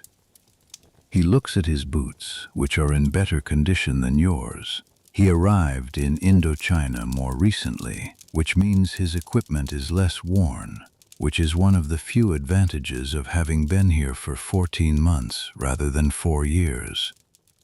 My boots are good, he says, which is what you were thinking, and which means he is thinking practically, which is what you need him to do. Good, you say. The organization into groups of 100 takes most of the morning. The Viet Minh approach to this task is systematic. They move through the assembly area with clipboards and with a Vietnamese-French interpreter who moves with the officer and translates commands and occasionally translates responses when prisoners ask questions, which happens less than you might expect. Prisoners who have just surrendered are often very quiet. You know this from the Eastern Front, from the German prisoners you saw in 1943 and 1944, in the months before the front reversed itself, the Soviet men who came through the lines with their hands up and their eyes in a specific configuration that you recognize now as the configuration of a man who has just accepted something very large and is waiting for his mind to catch up with his body's acceptance of it. You are waiting for your mind to catch up. Your group of 100 includes your section, a fragment of a Vietnamese loyalist unit, 8 men who speak no French and no German, and whose language you cannot identify from its sound, a cluster of Algerian tirailleurs, a badly wounded French lieutenant who is walking but should not be, and a collection of men from various units who have been sorted here by the accident of proximity, rather than by any organizational logic. Your Viet Minh escort is 4 soldiers and a corporal. The corporal is perhaps 25, with a face that is angular and watchful and gives nothing away. He carries a French MAS-36, your rifle or a rifle exactly like it, captured from the garrison, which is a symmetry that you notice and then stop looking at. The column forms at mid-morning. You are somewhere in the middle of it, not by choice, but because the middle is where you end up when you are not racing to the front and not falling behind, which is the correct place to be. The front of a prisoner column is exposed. The rear of a prisoner column is where the stragglers accumulate, and stragglers are a category you cannot afford. You walk. The valley floor north of the assembly area is different from the ground around the strong points. Less cratered, the vegetation already recovering in the places where it had been cleared and has had weeks to begin growing back. The fast, aggressive tropical growth that reclaims ground faster than you would believe possible if you had not watched it happen. In the months since January, the approaches to the northern perimeter have been slowly going green again, where the fighting has not been heaviest. In 2 years, this will all be jungle. In 10 years, you will not be able to tell there was a garrison here. You think about this as you walk. It is not a thought that has any practical value. It is the thought of a mind that is running on fever and insufficient sleep and needs something to do. The pace is slower than a military march. This is not generosity, it is logistics. You cannot move 11,000 men through mountain jungle at the pace of fit soldiers. The pace is approximately 3 to 4 kilometers per hour, with rest stops every 2 hours. You know this pace. It is the pace of a body at the edge of its reserves, managed carefully enough to prevent the body from going past the edge. At the first rest stop, water. There is a stream crossing the track, a small tributary of the Nam Yuen, running clear here, well upstream of the valley. A Viet Minh soldier is standing at the bank, with a hand raised, and he speaks, and the interpreter translates. Boil the water if you can. If you cannot, drink carefully. Do not fill your canteen from the still sections near the bank. Take from the moving center. You fill your canteen from the moving center. You drink half of it. The water is cold and tastes of minerals and nothing else. Not clay, not the valley, not what the valley has become. It is the best thing you have tasted in 6 weeks. You give the canteen to Remy. He drinks. He hands it back. He says nothing. You fill it again. The fever has risen slightly with the walking. This is expected, the physical exertion driving the temperature up, the body fighting the Plasmodium parasite with heat, which is the body's oldest and least efficient method of fighting anything. You feel it in your eyes, which are slightly wrong, the light slightly too bright, the edges of things slightly too sharp, or slightly not sharp enough, alternating. Malaria in Indochina is predominantly Plasmodium vivax and Plasmodium falciparum. Falciparum is the dangerous one, the one that can get into the brain, the one that kills quickly and badly. Vivax is less lethal and more chronic, the kind that cycles, fever, remission, fever again, for months or years, the parasite living in the liver between cycles, waiting. You do not know which kind you have. You have quinine tablets in your breast pocket, 11 of them. The standard prophylactic dose for the Legion in Indochina has been 1 tablet per day when available, which it has not always been in the last weeks of the siege. You have been rationing, taking 1 every 2 days, which is not effective prophylaxis but is better than nothing. You have 11 tablets remaining. You do the arithmetic on 11 tablets and several weeks of marching, and you do not like the arithmetic, and you stop doing it. The column moves again. The track north of the valley enters the mountains by a route that the Viet Minh supply columns have been using for months. You can see this in the condition of the ground, the wear of heavy traffic on the track's surface, the places where the vegetation has been cut back to allow wider loads to pass. The route is engineered in the basic sense of the word. Someone has looked at this terrain and decided where the path should go, and people have worked to make the path go there.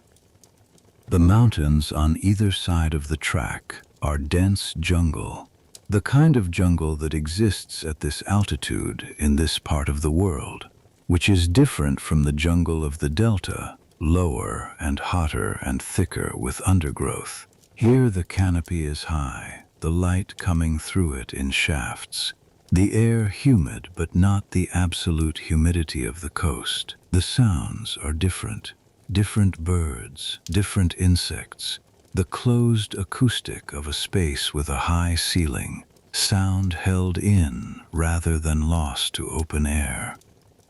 You have been in jungle for 4 years. You know its sounds. You know which sounds are neutral and which sounds are not neutral. Walking through jungle that is not a combat zone, you find that the sounds are all neutral, which your body does not initially know how to process.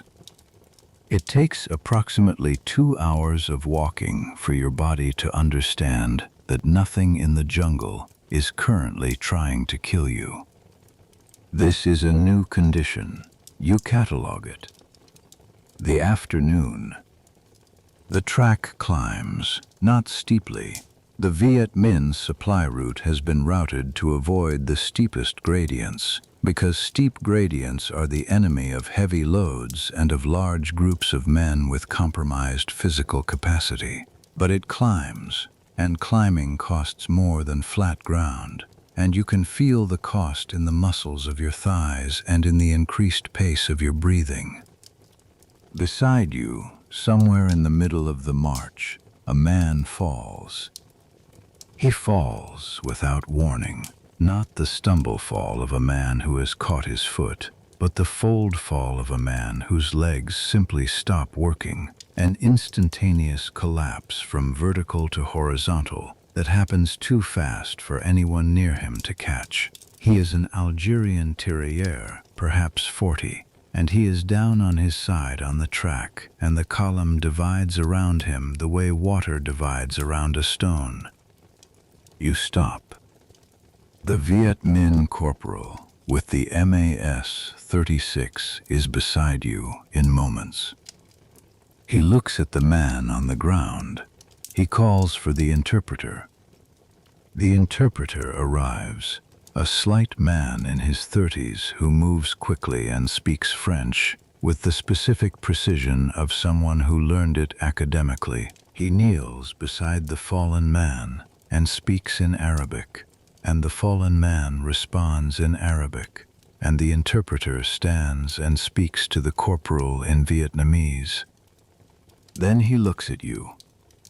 He says he cannot feel his legs, the interpreter says. You look at the man on the ground. His face has the color of old clay. He has been walking on what his body no longer has, on the credit of will, the way men walk when the physical account is empty and the account has closed. He needs water and rest, you say. The interpreter looks at you for a moment. He translates this to the corporal. The corporal looks at the man on the ground. He looks up the column and down the column and at the track and at the sky, where the afternoon light is still several hours from fading. Then he says something. He will rest here, the interpreter says. A following group will collect him. You look at the corporal. The corporal is not looking at you. He is looking at the column, which has reformed around the fallen man and is moving again, the line closing where the gap was, the way any continuous thing closes over a disruption. You begin walking again.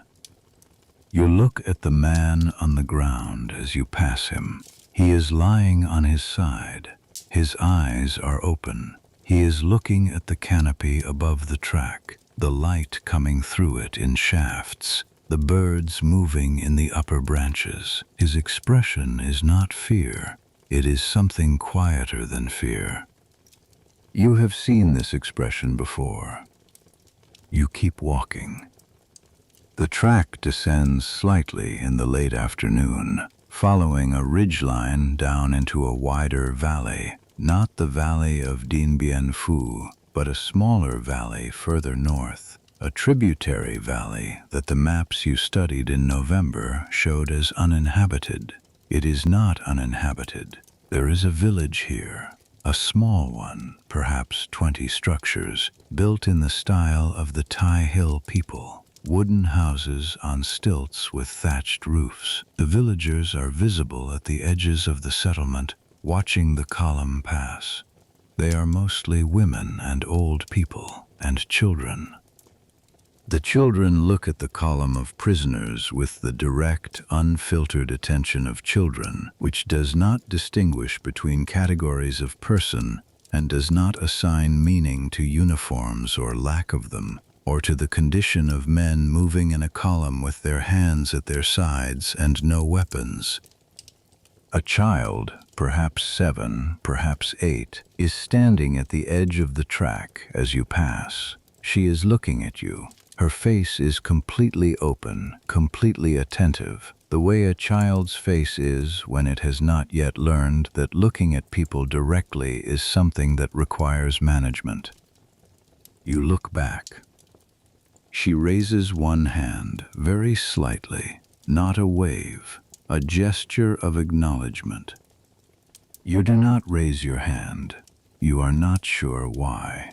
You keep walking, and when you have passed her and the village is behind you, you think about that moment for a long time. The small hand raised, the open face, and what it means to be looked at by someone who has no investment in what you are. The halt for the night comes as the light is failing. The escort corporal stops the column at a flat section of the track near a stream. He speaks, and the interpreter translates. You sleep here, water from the stream, no fires. You resume at dawn. No fires means no way to boil the water, which means the water from the stream is a calculation, the risk of the water against the certainty of dehydration. You fill your canteen. You drink. The water is cold and clear and tastes of the mountain, and you drink all of it and fill it again. Remy is sitting against a tree with his boots off. His feet, you look at his feet without appearing to look, are in reasonable condition, better than yours. The right foot has a blister at the heel, manageable. The left is clean. How far today, he asks.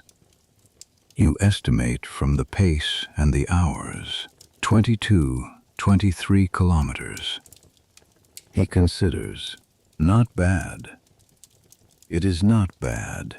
It is also one day of an unknown number of days, and the body that completed today is not the same body that started today, and subtraction is a one-directional operation. Sleep, you say. He puts his boots back on. Blisters infect in this climate, and a bare foot in jungle at night is an invitation, and he lies down on the ground and he closes his eyes, and within a few minutes his breathing slows to the rhythm of sleep, and you are slightly in awe of this, the 19-year-old's capacity to fall into unconsciousness as if into water, cleanly and completely. You lie down. The jungle above you is dark, the canopy blocking the stars you could see last night in the open valley. What you can see is the texture of darkness, the shapes of leaves and branches against a sky that is slightly less dark than they are. An insect somewhere is making a sound that is almost musical, a high repeated tone that could be a question or could be an answer. You cannot tell which. The fever is still there, steady. You take a quinine tablet from your pocket and swallow it dry. 10 left. Ionescu is asleep. Kowalski is asleep. Dubois is lying on his back looking at the canopy with his hands folded on his chest in the exact attitude of a man in a coffin, which is something you note and then choose not to think about.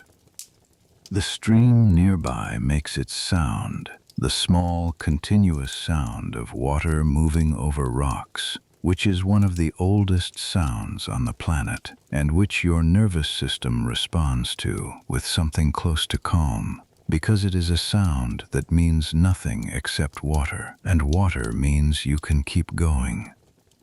You close your eyes. The jungle makes its sounds, the insects, the occasional movement in the branches above you, something small shifting its weight, the breathing of the men around you, the unconscious chorus of it, the bodies of 100 men releasing the day's effort into the night air. You think about the woman in Hanoi.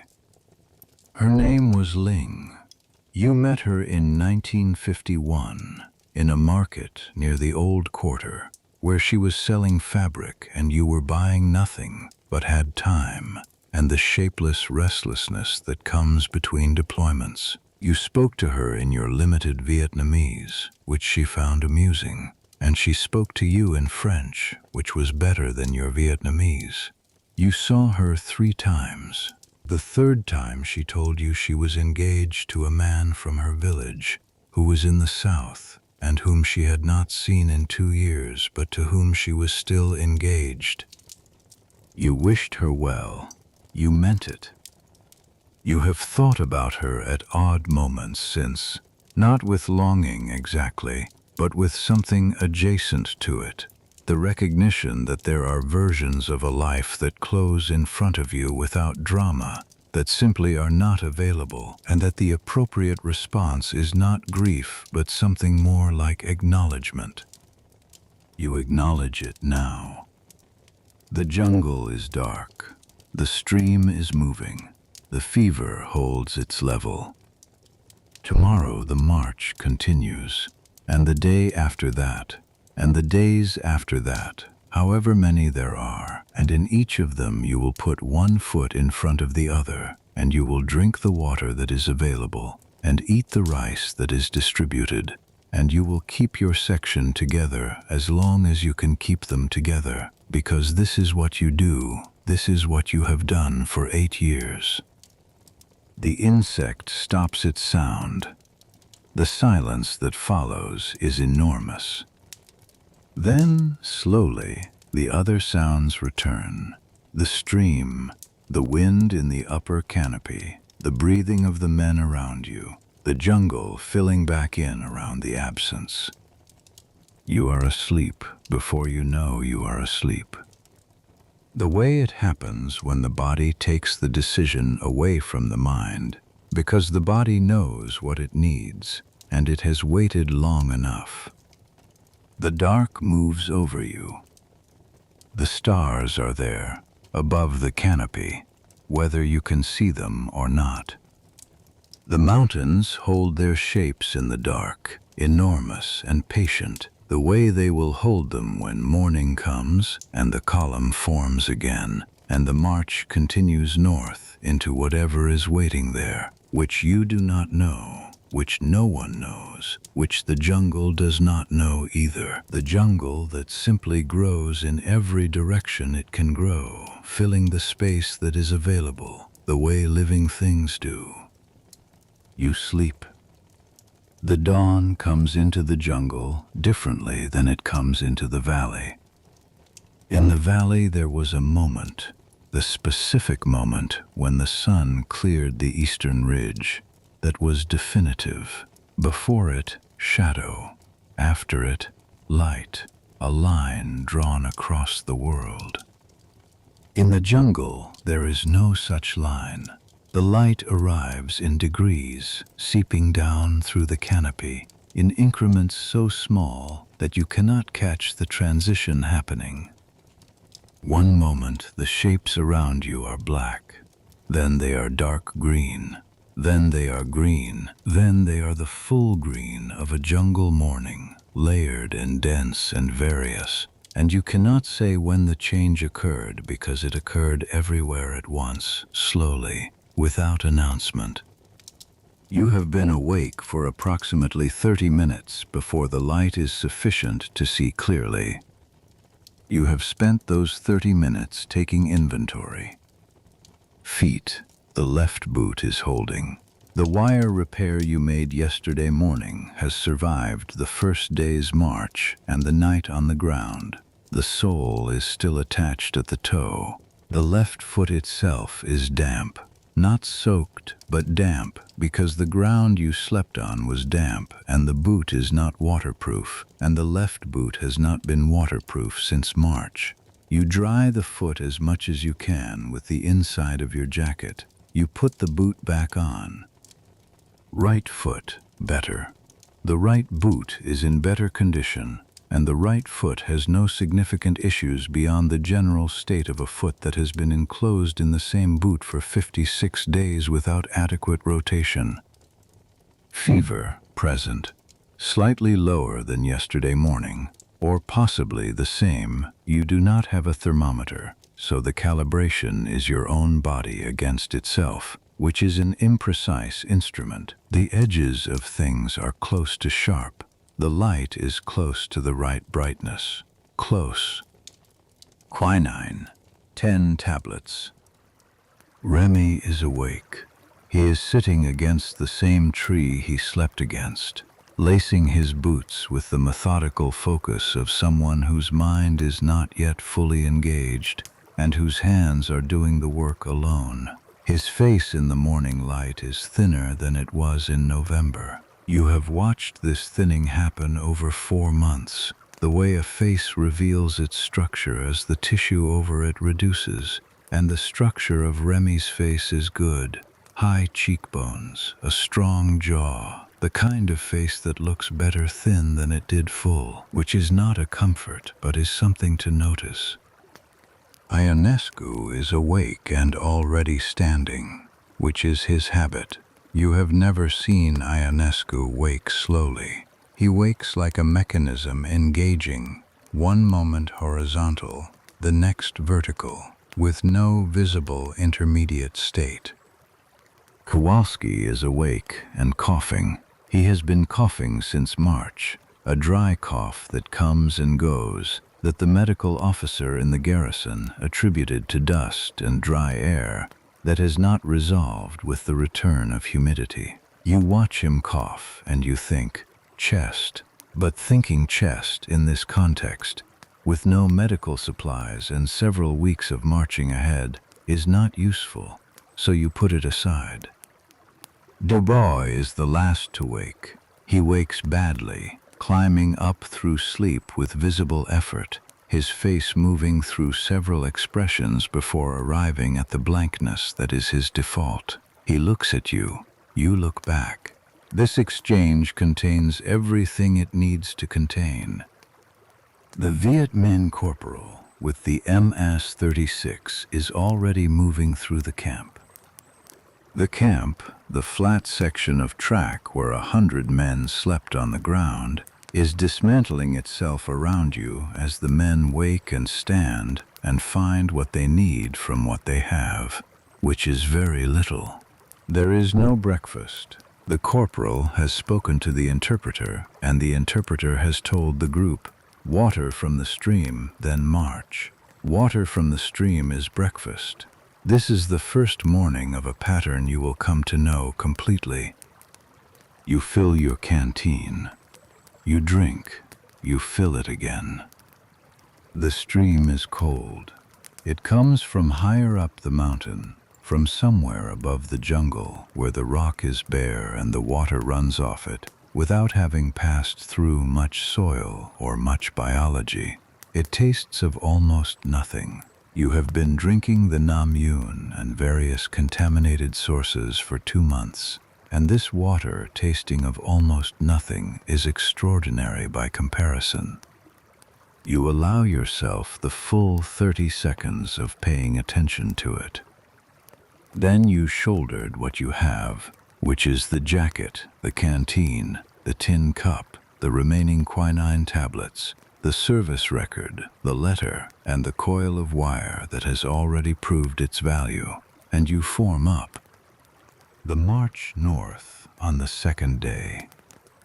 The track continues its climb into the mountains for the first 2 hours of the morning.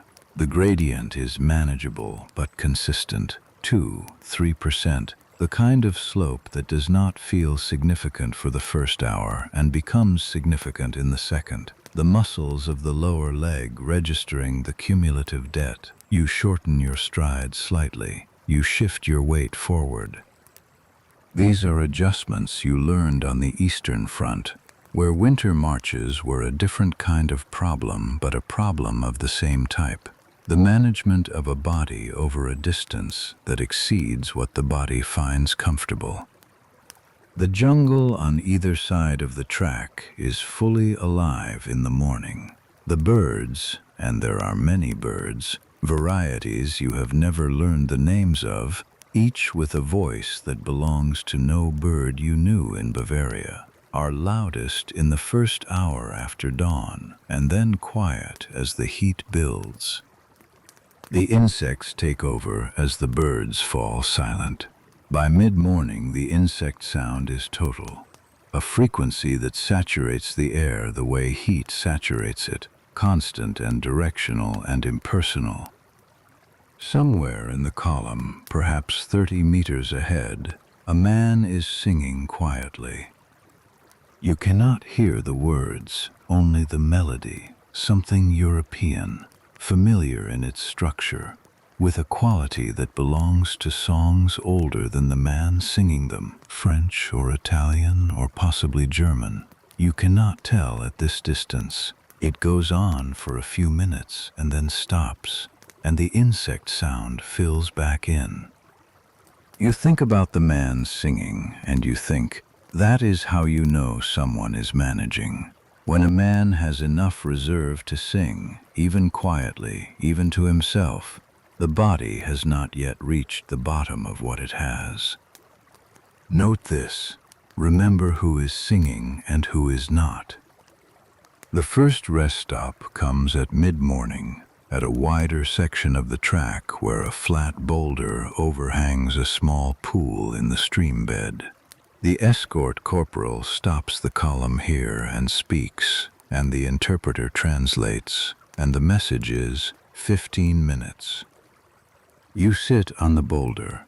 The stone is cool against the backs of your thighs through the fabric of your trousers, which are worn thin enough at the seat that the stone and the fabric are barely a distinction. You close your eyes. You let 15 minutes be 15 minutes.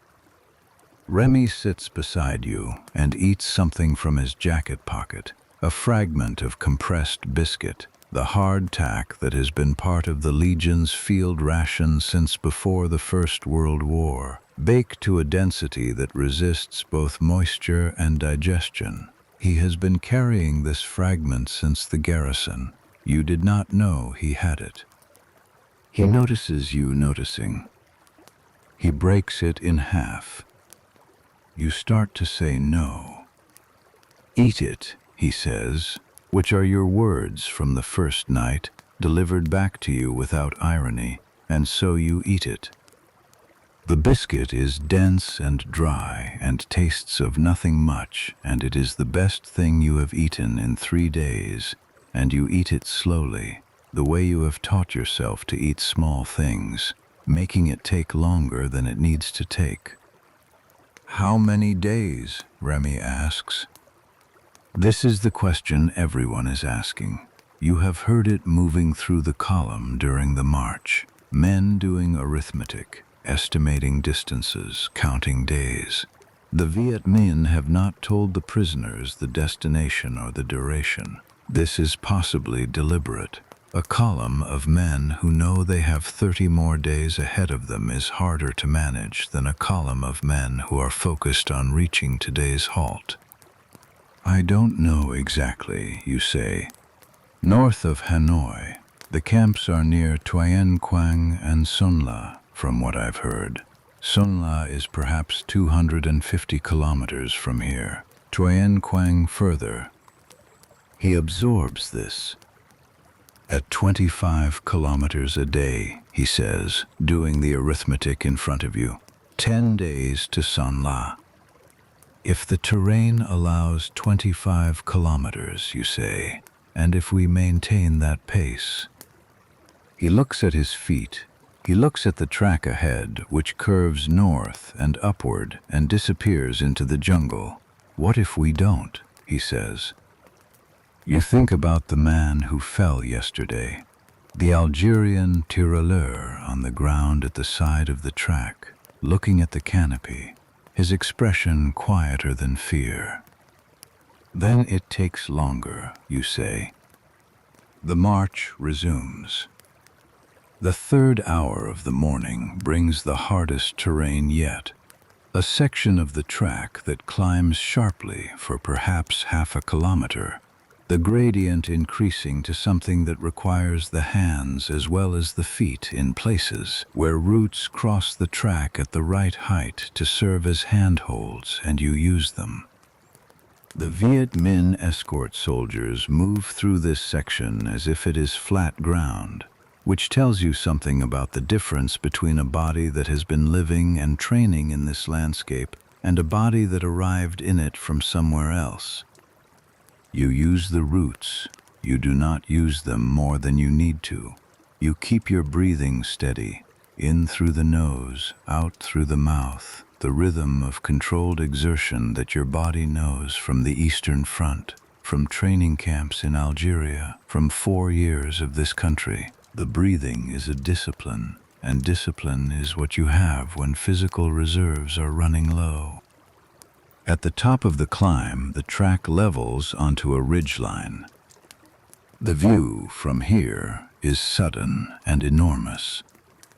The valley of Dien Bien Phu is visible behind you, below and to the south, framed between the ridges, the flat floor of it already beginning to look small from this height. The river a thread of tarnished silver through it, the scarred ground of the garrison indistinguishable from this distance from the fields that surrounded it. The mountains beyond it fold away south and west toward Laos, ridge after ridge in decreasing clarity, until the furthest ones are only a tone of blue against the sky.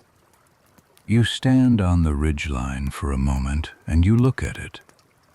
The garrison of Dien Bien Phu from here is a small thing in a large landscape. The valley that was the whole world for 56 days is from this angle only one valley among many, One bowl in a mountain range that extends in every direction further than you can see. The corporal says something, and the column moves, and you move with it. You do not look back again. The ridgeline section is easier than the climb.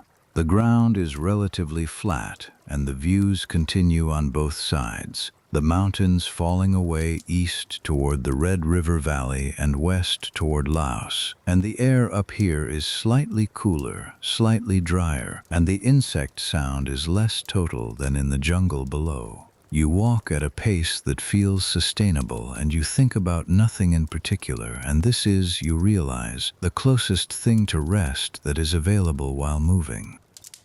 Kowalski walks beside you for a section of the ridgeline. He is a large man, not as large as Ionescu, but broad, with the build of someone who grew up doing physical work, which in Poland before the war meant farming, which is what Kowalski's father did, which is what Kowalski would have done if the war had not happened. He has told you this once in a conversation that was unusual for the Legion in its candor. A night in 1952 in the Mekong Delta when rain kept both of you awake and talking seemed preferable to lying in wet silence. He has not talked much since the surrender. He walks. He eats when food is given. He sleeps. This is a mode you recognize, the body in conservation, running the minimum operations, reserving everything that can be reserved. How is the cough, you ask? The same, he says. Better or worse than yesterday? He thinks about this honestly, which is a thing you can rely on Kowalski for. The same, he says again. Tell me if it changes. He nods. This is the medicine available to you. Observation, attention, the knowledge accumulated from years of watching men in the field, of what a body looks like when it is managing, and what it looks like when it is not. You cannot treat anything. You can see it coming, and you can manage the variables you can manage, which in most cases is pace and water and the prevention of preventable things. The ridgeline descends in the early afternoon.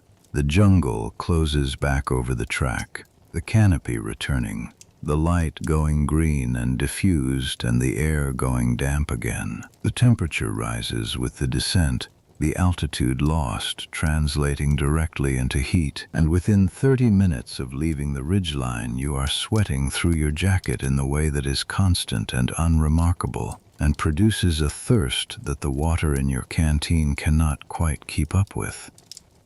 You ration the water, small sips, enough to keep the mouth from going dry, not enough to feel satisfied, because satisfied is not available. The afternoon. There is a particular quality to time in the jungle on a long march that you have not experienced before, though you have experienced long marches. In open terrain, the Eastern Front, the Algerian training camps, the Delta, the distance is visible. You can see the objective, or you can see the ground between you and the objective, and the passage of time registers as the passage of terrain. Here the terrain is the same in every direction. The track goes into the jungle, and the jungle closes behind you, and the track goes into the jungle ahead, and the only measure of progress is time and the condition of your body. Your body tells you it is the afternoon. The light through the canopy tells you it is the afternoon. Nothing else does. You count steps for a while. You stop counting steps because the number becomes large, and the large number does not help. You think about the Eastern Front. You think about a specific morning in December of 1942 near Rizov, where the temperature was -31 Celsius and the ground was frozen to a depth of 2 meters, and you were in a foxhole with a man from Würzburg named Schreiber, who kept talking about his wife's cooking, specifically about a dish she made with pork and sauerkraut that required 3 days of preparation, and you had not eaten in 36 hours, and you were listening to him describe this dish in complete sensory detail, and it was the most excruciating and the most human thing you had experienced in the war to that point. Schreiber did not come home from Rizov. You thought about his wife's pork and sauerkraut many times after that. You are thinking about it now in a jungle in Indochina in May of 1954, which is sufficiently far from a frozen foxhole near Rizov that the distance between these 2 points of your life is almost impossible to hold in the mind at once. You hold it anyway. The second rest stop comes in the mid-afternoon. Water from a stream that crosses the track here, wider than yesterday's, running fast over a bed of smooth stones. The corporal allows 20 minutes. You sit in the shallows with your boots off and your feet in the water, which is cold enough to make the skin of your feet ache and then go numb. And the numbness is so much better than the state that preceded it that you stay in the water for the full 20 minutes. Remy does the same. Ionescu does not. He sits on the bank and watches the water and eats something from his jacket. You cannot see what it is, with the methodical patience of a large man managing a large body's needs. A man from one of the other sections wades into the stream beside you. He is perhaps 50, which is old for the Legion, old for a man on this march. He has the look of a man who has been in the tropics for a long time, a weathering that is not aging exactly. The skin thickened and darkened and somehow settled, the way the eyes have adjusted to the brightness. His French, when he speaks, has an accent you cannot place immediately and then place as Swiss German, the French of the Swiss cantons, with its slight elongation of the vowels. Swiss, you say? He looks at you. Originally, he says, you? The pause before you answer is very brief. Stuttgarter, you say. He nods. Neither of you pursues it. This is the Legion's social compact, operating even in captivity. You are where you say you are from, and no one looks further. How old are you? He asks. 31. He looks at you. You look older, he says, not unkindly. It has been a long 56 days, you say. He almost smiles, almost. Before this posting, he says, I was in Madagascar. Before Madagascar, Algeria. Before Algeria, he pauses. Before Algeria was a long time ago. He does not finish the sentence, and you do not ask him to. You both sit in the cold water of the stream and look at the jungle on the far bank, which is the same jungle as the jungle on this bank, and you say nothing further, and this is entirely sufficient. The halt for the night comes earlier than yesterday. The terrain has been harder, the pace slower, and the column's aggregate condition is visibly worse on the second day than the first. This is arithmetic. This is what happens when bodies that are already at deficit spend another day in deficit.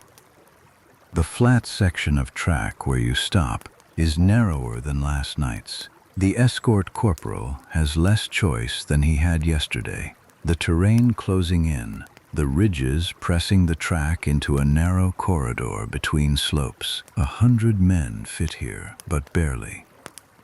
No fires again.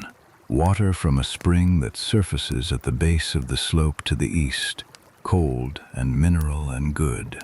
Rice distributed from a large pot that the escort soldiers have been carrying. You did not see when they started carrying it. At what point in the day's march the pot appeared, in quantities slightly larger than the first night, which means either more supply or fewer prisoners, and you do not want to calculate which. You eat slowly. You give nothing to Remy tonight, because tonight Remy has enough and you need what you have. The fever has risen through the afternoon, not dramatically, not the spike that announces the transition to something acute, but present more insistently than this morning. The edges of things slightly less reliable, the light at dusk slightly too orange, the sounds of the jungle slightly too present, each one slightly too distinct. You take a quinine tablet. 9 left. Ionescu looks at you as you swallow it. He does not say anything. He looks at you the way a man looks at something he is tracking, without wanting to draw attention to the tracking. I'm managing, you say. I know, he says. You believe him that he knows, and you believe him that he believes it, and both of these things are true, and neither of them changes the arithmetic of 9 tablets and an unknown number of days. You lie down on the ground. The roots of a large tree surface here, and you position yourself between them. The roots on either side like the walls of a narrow berth, which gives the body the sense of being bounded, which is something the nervous system responds to with something close to calm, the old mammalian comfort of enclosure. Above you, through a gap in the canopy, a small section of sky. Not enough sky to see stars, or not yet, the sky still holding the last of the evening light, a deep blue that is almost purple at the zenith, the color of a sky that is deciding between day and night. You watch it decide. The blue deepens. The gap in the canopy goes from deep blue to the particular dark that has no color in it, only depth, and in that depth, 1 star, then 2, then the canopy shifts in a breath of wind, and the gap closes, and the stars are gone. You close your eyes. The jungle at night. The sounds are different from the day's sounds. The day insects giving way to the night insects, different frequencies, different rhythms, the overall volume not less but differently composed. Somewhere something moves in the undergrowth to your left, something larger than an insect, unhurried, with the quality of movement of an animal that belongs here and knows it. It passes and is gone. Remy is already asleep. You can tell by his breathing. Kowalski has stopped coughing. This is either because he is asleep or because the night air is less irritating than the day's, or because the cough has for now subsided, and any of these is acceptable. Dubois is doing what Dubois does at night, which is to lie on his back with his hands folded and his eyes either open or closed, you can never tell from this angle in this light, and to be entirely still in a way that is not exactly sleep but that seems to serve the same function for him. Ionescu breathes. The jungle breathes. You are somewhere in the mountains of northwestern Tonkin, on a track that goes north, on the second night of a march whose end you cannot see from here, in a body that is running the calculations it needs to run and arriving at answers that are, for now, adequate. Adequate is enough. You sleep. On the 4th day the fever spikes. You know it is the 4th day because you have been counting, the way a man counts things he cannot control as a substitute for controlling them. 4 days since the valley, 3 nights on the ground. The march has carried you north and east, deeper into mountains that have no name in any map you were ever shown, through jungle that is the same jungle and also different jungle, in ways that the body registers even when the eye cannot distinguish them. You know the fever has spiked because you wake on the fourth morning and the ground is moving. Not quickly, a slow, deliberate movement, the ground beneath you rolling slightly, the way a ship rolls in a light sea, and you lie still and you think, this is not the ground moving. You think, this is you. You have seen cerebral malaria. You have watched a man in your platoon in 1952 go from functional to unconscious in 4 hours, the fever reaching a point where the brain could not regulate itself, the temperature climbing past the threshold at which consciousness is possible. You watched them carry him to the field hospital in the Delta. You do not know if he came back from the field hospital. You catalog your symptoms. Ground moving, yes, but slowly. This is the fever's distortion of proprioception, the sense of where the body is in space, rather than the more acute neurological failure. This is still Vivek's territory, probably. Vision, the edges of things are soft but present. You can read the bark of the tree above you. You can see Ionescu 3 meters to your left in the gray pre-dawn light. Thought, sequential.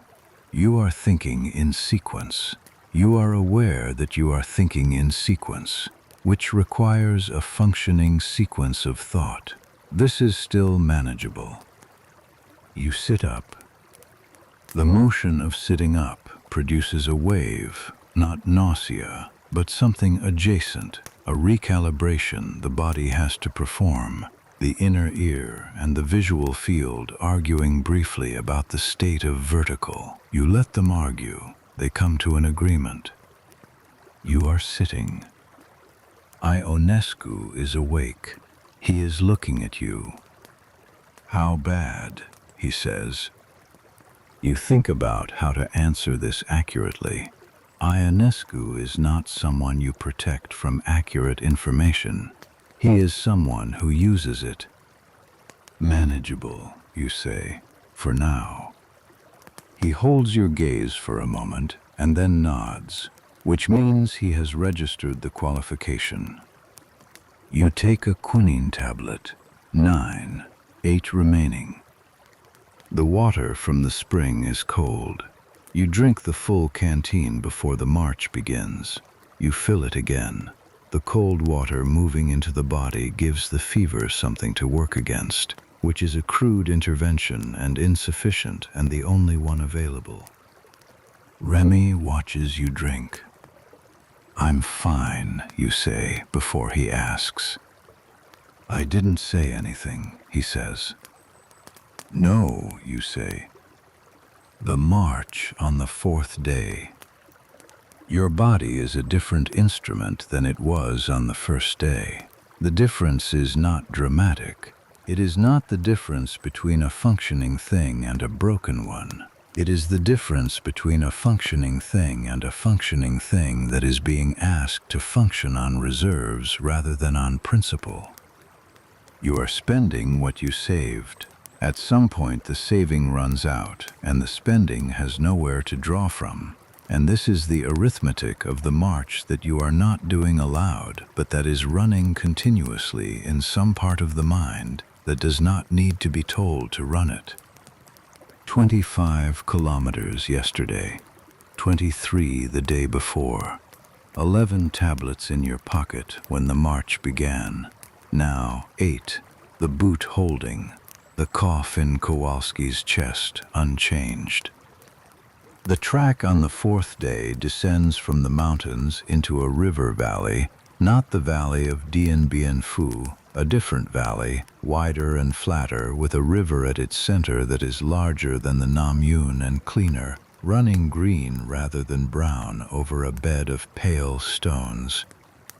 The valley has villages in it, several of them visible from the track, with rice paddies cut into the flatter sections of the valley floor, and water buffalo moving in the paddies with the slow, deliberate patience of animals that have never been asked to hurry. The column passes through the edge of one of the villages. The villagers watch from their doorways and from the raised platforms of their houses, women with children on their hips, old men sitting on the steps, young men who are notably absent, which tells you something about where the young men of this village have been for the last several years. One of the old men raises his hand as the column passes. The gesture is not hostile and not welcoming. It is the gesture of someone acknowledging the fact of you, the way you acknowledge a river or a mountain, a recognition that something large is passing through. You raise your hand. He lowers his and looks away. The ferry crossing. The river is too wide and too deep to wade, and the Viet Minh have arranged a crossing, flat-bottomed boats, 3 of them, each capable of carrying perhaps 20 men, operated by boatmen who are clearly not soldiers but who are operating in coordination with the escort, loading and unloading with the efficiency of men who have done this before, which they have because this crossing has been the main supply route north for the better part of a year. The wait for the crossing is long. 100 men across 3 boats, with loading and unloading time, takes most of 2 hours. You sit on the bank and wait. The river moves past you, green, wide, indifferent, carrying the mountain's water toward the Red River Delta and eventually to the sea. You think about the sea.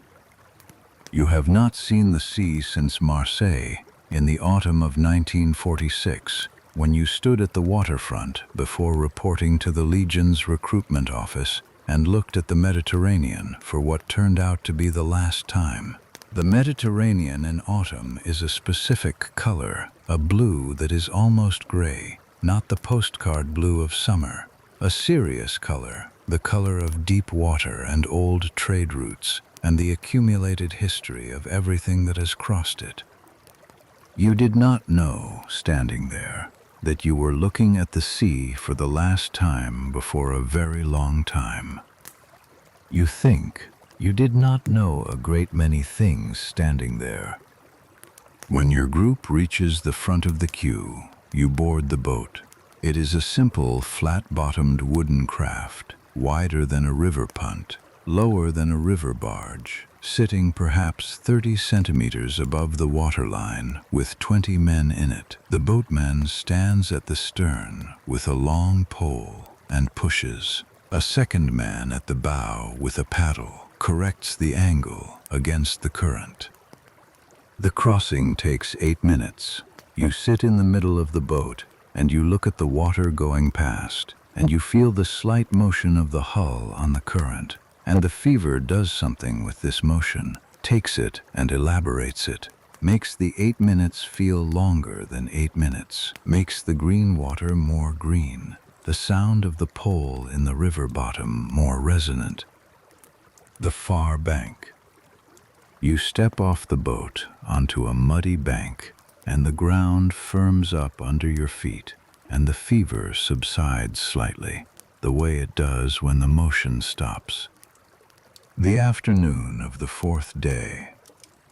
The valley floor on the north side of the river is flat and cultivated, and the track here is wider and better maintained. This is the main route, the artery of the supply network that fed the Viet Minh positions around Dien Bien Phu for months. Walking this track, you understand what Giap did, the scale of what was done. This is not a jungle path. This is a road, unpaved but graded, capable of handling the loads that were brought down it. The 105 mm howitzers disassembled and carried in pieces by thousands of porters, the ammunition in crates on shoulder poles, the rice, the medical supplies, everything that 50,000 soldiers needed for 56 days of sustained combat. You think about the engineering of this, the decisions, where to route the track, how wide to make it, how to bridge the rivers and cross the ridges, the men who built it, who carried on it, who maintained it under the French airstrikes that tried to cut it and repeatedly failed. You think, this was always going to go this way. You do not say this aloud. It is the kind of thought that is true and useless in equal measure. Remy is walking beside you. He has been beside you for most of the afternoon, which you have noticed without remarking on, which is his way of staying close without acknowledging that he is staying close. He is 19, and he is managing, which continues to be something you note. "What's Marseille like?" he asks. You look at him. Why? You've been there. I want to know what it's like. You think about Marseille, the smell of the harbor, the light off the water, the color of the city's buildings, a pale ochre that catches the afternoon sun and holds it. Loud, you say, and bright. The light is very strong, coming from the north, from Germany, from anywhere north of Lyon. The light is the first thing you notice. It has a weight to it. Like here. Different. This light is diffused. In Marseille it's direct. It bounces off the water and off the stone, and you can't get away from it. You pause. It smells like fish and diesel and something sweet that I never identified. Bread, maybe. Bakeries. Bread, Remy says, and closes his eyes briefly while walking, the way someone closes their eyes to see something more clearly. Bread, you confirm. He is quiet for a moment. Then, I've never been to France. You look at him. I was born in Casablanca, he says. I enlisted in Rabat. The Legion sent me to Algeria for training, and then here. I've never been to France. He says this without complaint, without self-pity. It is simply a fact about the shape of his life to this point, delivered in the same tone in which he would tell you the temperature or the distance. You think about the shape of his life. 14 months in the Legion. 4 months in this valley. Now this march. All of it before his 20th birthday. When this is finished, you say, and you go back, wherever they send you, go to Marseille. Take a day. Will the first go back, he says. You think about the arithmetic. The 11,000 who surrendered, the fewer than 4,000 who returned, 3,700 survived the camps. By the numbers you have heard, though the numbers were estimates, and estimates made after the fact by people trying to understand something that happened too fast and too completely to be fully counted. Yes, you say. You say it with the certainty of a man who knows what words are for when the arithmetic is uncertain. He nods. He believes you, or he believes the word if not the certainty behind it, which amounts to the same thing. The track passes through a section of bamboo in the late afternoon. Bamboo is different from the rest of the jungle. The stalks are dense and close together, and they move in the wind as a mass, a collective sound that is like nothing else, a dry clicking and rustling that is both delicate and enormous, depending on how much wind there is. And today there is enough wind that the whole bamboo section is in motion, swaying, the light through it, strobing with the movement. You walk through it, and the sound surrounds you. The fever is doing something with the sound, taking it and layering it, making each click into a slightly longer click, the rustling into something closer to a continuous tone. You know this is the fever. You observe it the way you observe the ground's movement in the morning, as information about your state, not as truth about the world. The Swiss man from the stream crossing falls into pace beside you as you come through the bamboo and back into the main jungle. He has been walking near your group for 2 days without being part of it, close enough that you have been aware of him, far enough that no conversation was implied. He falls into pace now and says nothing for several minutes, which is the correct approach, because falling into pace beside someone on a long march is a statement in itself and requires no annotation. Eventually he says, "Your man." "Which one?" you say. "The young one, 19. Remy." He is struggling. You look ahead.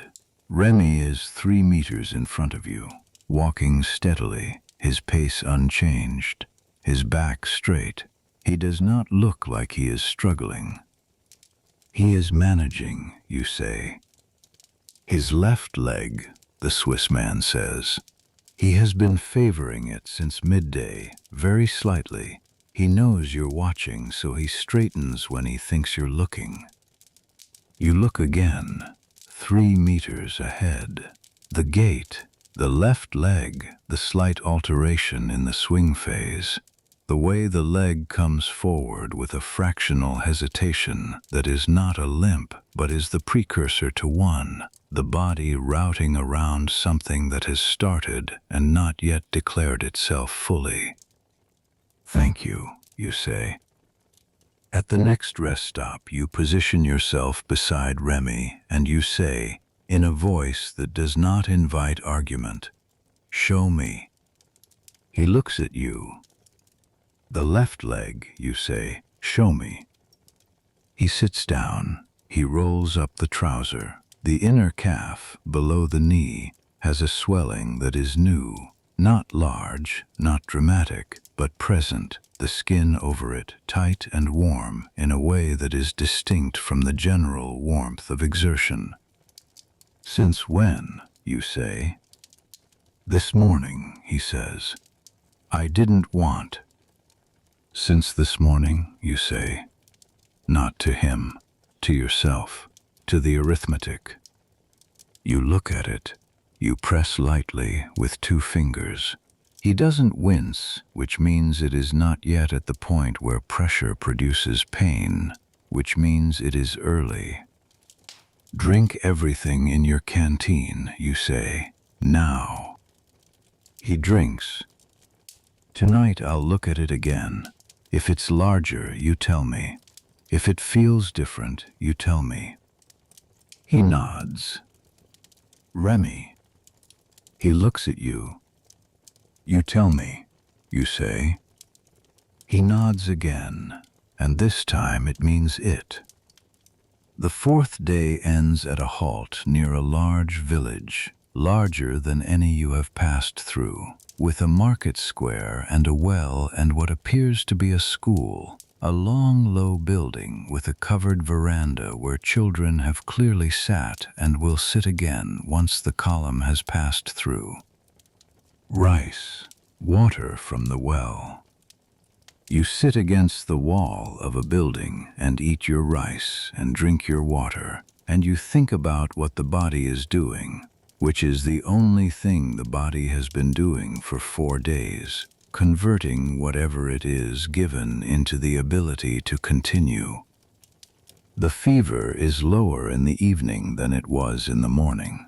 This is the Vivax pattern. It cycles.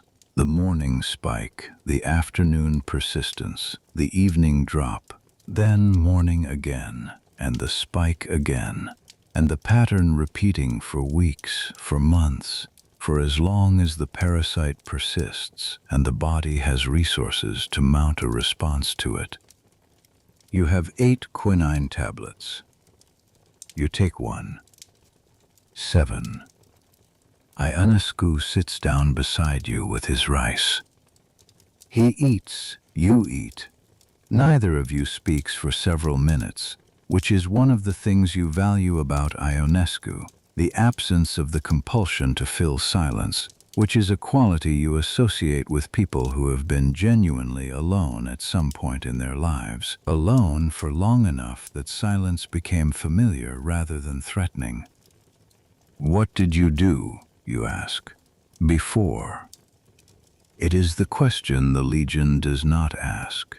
You are asking it now, in the 4th night of a prisoner march, because the Legion's rules feel like a different world's rules, and because you are asking as much about yourself as about him.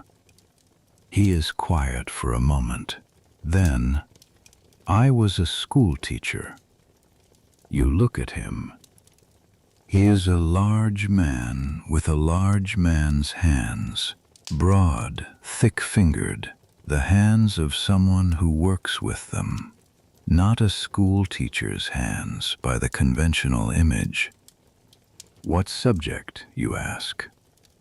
History, he says, and then, almost immediately, makes a sound that might be a laugh, very short and without particular joy. History. The image lodges a Romanian history teacher, now a prisoner in Indochina, marching north toward a camp he cannot name.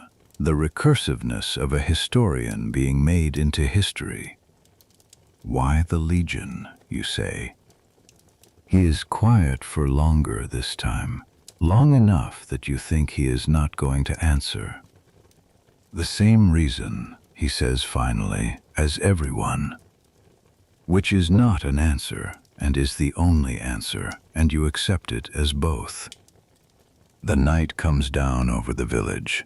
The lights, oil lamps in the houses, the warm orange of it through paper windows, come on one by one, and the village looks the way villages look at night in this part of the world, enclosed and warm and entirely separate from what is happening on its perimeter, which is 100 foreign soldiers lying on the ground in the market square. You look at the orange windows. Inside one of them, someone is cooking. You can smell it. Rice and something else, something savory, fish sauce or a broth. The smell of food being prepared for people who live in a house and eat at a table and sleep in a bed. The smell of ordinary life at such close range that it functions almost as a kind of pain. You do not look at the window for long. You lie down. The fever is low enough tonight that the ground is only the ground, not moving, not uncertain, just the ground. Packed earth, a root at your right shoulder that you position yourself around. The familiar equation of where to put the body when the body must go somewhere. The stars are out. From the market square, with the village buildings on either side and the open sky above, you can see them clearly, not as many as in the valley, the buildings narrowing the view, but the ones visible are very bright. The kind of brightness that is easy to forget exists when you spend enough time below a canopy. You look at them. You think about the name your mother gave you, which you have not said aloud in 8 years, and which you said silently in your own mind for the first time in months, here, lying in the market square of a village whose name you do not know, on the 4th night of a march whose end you cannot see. You say it once, very quietly, to the stars. They do not respond, which is correct. You close your eyes. Tomorrow the march continues, and the day after that the march continues, and the arithmetic runs its calculations without asking your permission, and you have 7 quinine tablets and a boot held together with wire, and 4 men who are still with you, and who are, for now, still managing. For now is enough. The jungle begins again beyond the village. You can hear it. The night insects, the small movements, the old patient sounds of a landscape that does not require anything from you and is not changed by your passage through it. You breathe. In the dark, across the market square, Remy is asleep. Ionescu is awake, lying on his back, looking at the same stars. You look at them together without speaking, which is a kind of conversation, which is perhaps the oldest kind of conversation. Two people looking at the same light from very far away. Then Ionescu closes his eyes. Then you close yours. The village breathes around you. The stars move overhead, the slow wheel of them. The same stars your mother showed you from a window in Bavaria when you were young, when you had the name she gave you, when the world was a smaller and more comprehensible place. The same stars, still there. You sleep. On the 14th day you see the gate. You have been counting 14 mornings of waking on the ground, 14 distributions of rice from the escort's pot, 14 evenings of lying down with the body's account a little lower than the morning before. The arithmetic has been running the whole time, and you have been letting it run without looking at it directly. The way you do not look directly at the sun. You know it is there, you know its position. You do not look at it. 14 days. The gate is not what you expected, though you did not know what you expected.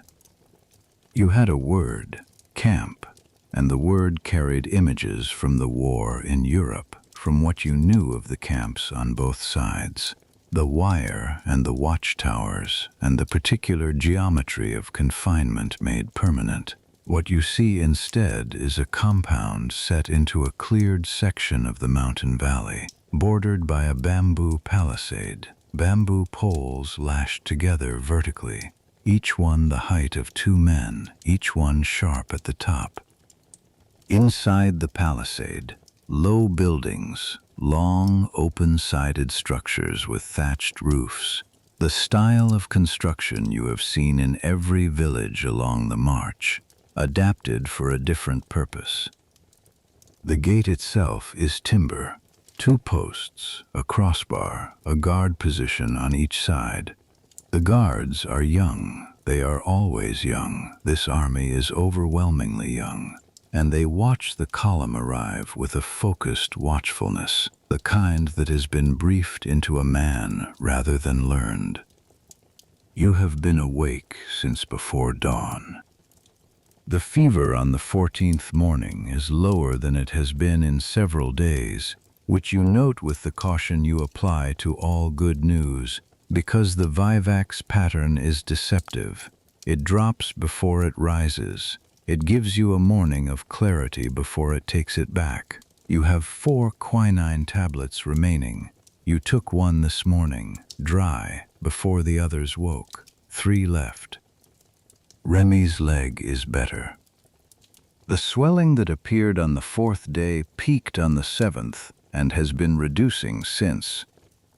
You looked at it every evening for 14 days, sitting beside him at the night halt, rolling the trouser up, pressing with 2 fingers, reading what you found. The swelling was an early-stage thrombosis, or possibly a muscle tear deep in the calf that presented as swelling, or possibly something else. You are not a doctor, and the diagnosis was made without instruments, in low light, with hands that were themselves in less than optimal condition. What you know is what you observed. It swelled, it stabilized, it reduced. He is walking on both legs with an even gait. You have said nothing about it since the 7th day. He has said nothing about it since the 7th day. This is sufficient. Kowalski's cough is worse, not dramatically, not the cough of a man who is failing, but the cough of a man whose chest is carrying something that has not resolved and may not resolve with the resources available here. At each night halt you have listened to it, catalogued it, compared it to the previous night's version. It is deeper than it was. The productive periods, the phases of the cough where something moves, are longer than they were. This is the direction you do not want it going in. There is nothing to do about it here. There may be something to do about it in the camp, if the camp has a medical facility, which the officer with the clipboard said it would. Whether the camp's medical facility has anything useful to offer a man with a deepening chest condition is a question you cannot answer until you are inside. Ionescu is unchanged. This is the word you keep coming back to for Ionescu, unchanged. 14 days of marching on starvation rations in tropical heat with inadequate sleep and water of variable quality. And Ionescu is, as far as you can tell, essentially the same man he was when he climbed out of the trench on the afternoon of May 7th. You have watched him and you cannot explain it. Some bodies are built for this in ways that other bodies are not, and Ionescu's body appears to be one of them. Dubois has lost more weight than any of you. He was not a large man to begin with. He was spare, the kind of spare that is not thinness but economy, the body built to exactly the specification required and no more. He is now past economy. His face has the structure of the skull beneath it, showing more than it should. The temples hollow, the cheekbones too pronounced.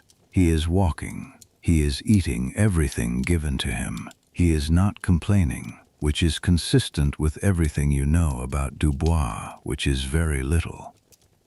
You are watching him. The column stops at the gate. The escort corporal speaks to the gate guards. Papers are produced. Not yours, the escort's, the documents of an official transfer, one authority to another, the bureaucratic machinery of captivity operating the way bureaucratic machinery operates regardless of what it is processing.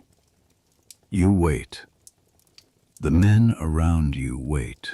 The column has developed its own patience over 14 days, the patience of a thing that has learned to stop when it must and move when it can, without expending itself on the waiting.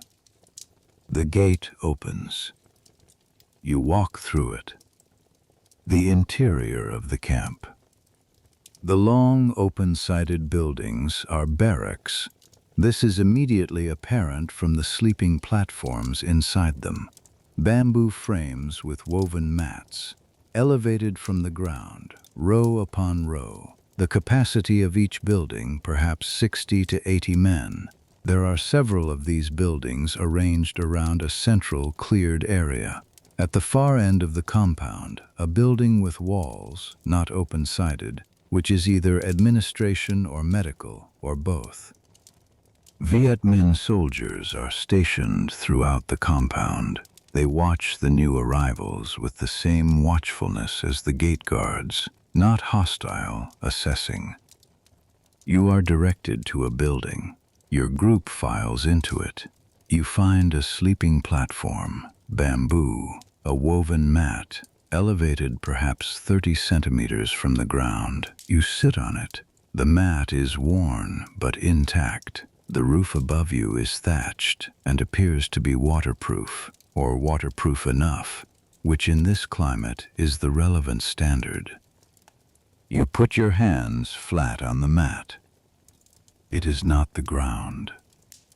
After 14 nights on the ground, the distinction between a woven mat on a bamboo platform and the ground is not a small distinction. It is the distinction between a surface that was made for the purpose of sleeping on and a surface that was not. You sit with your hands flat on the mat, and you feel this distinction, and you let it be what it is. Registration comes in the afternoon. You are processed in groups through the administrative building, which has a desk and a Viet Minh officer and the interpreter you have been traveling with, who appears to have been through this process many times and who moves through it with the brisk efficiency of someone who has a large number of people to process and a finite amount of time. Name: Heinrich Brandt.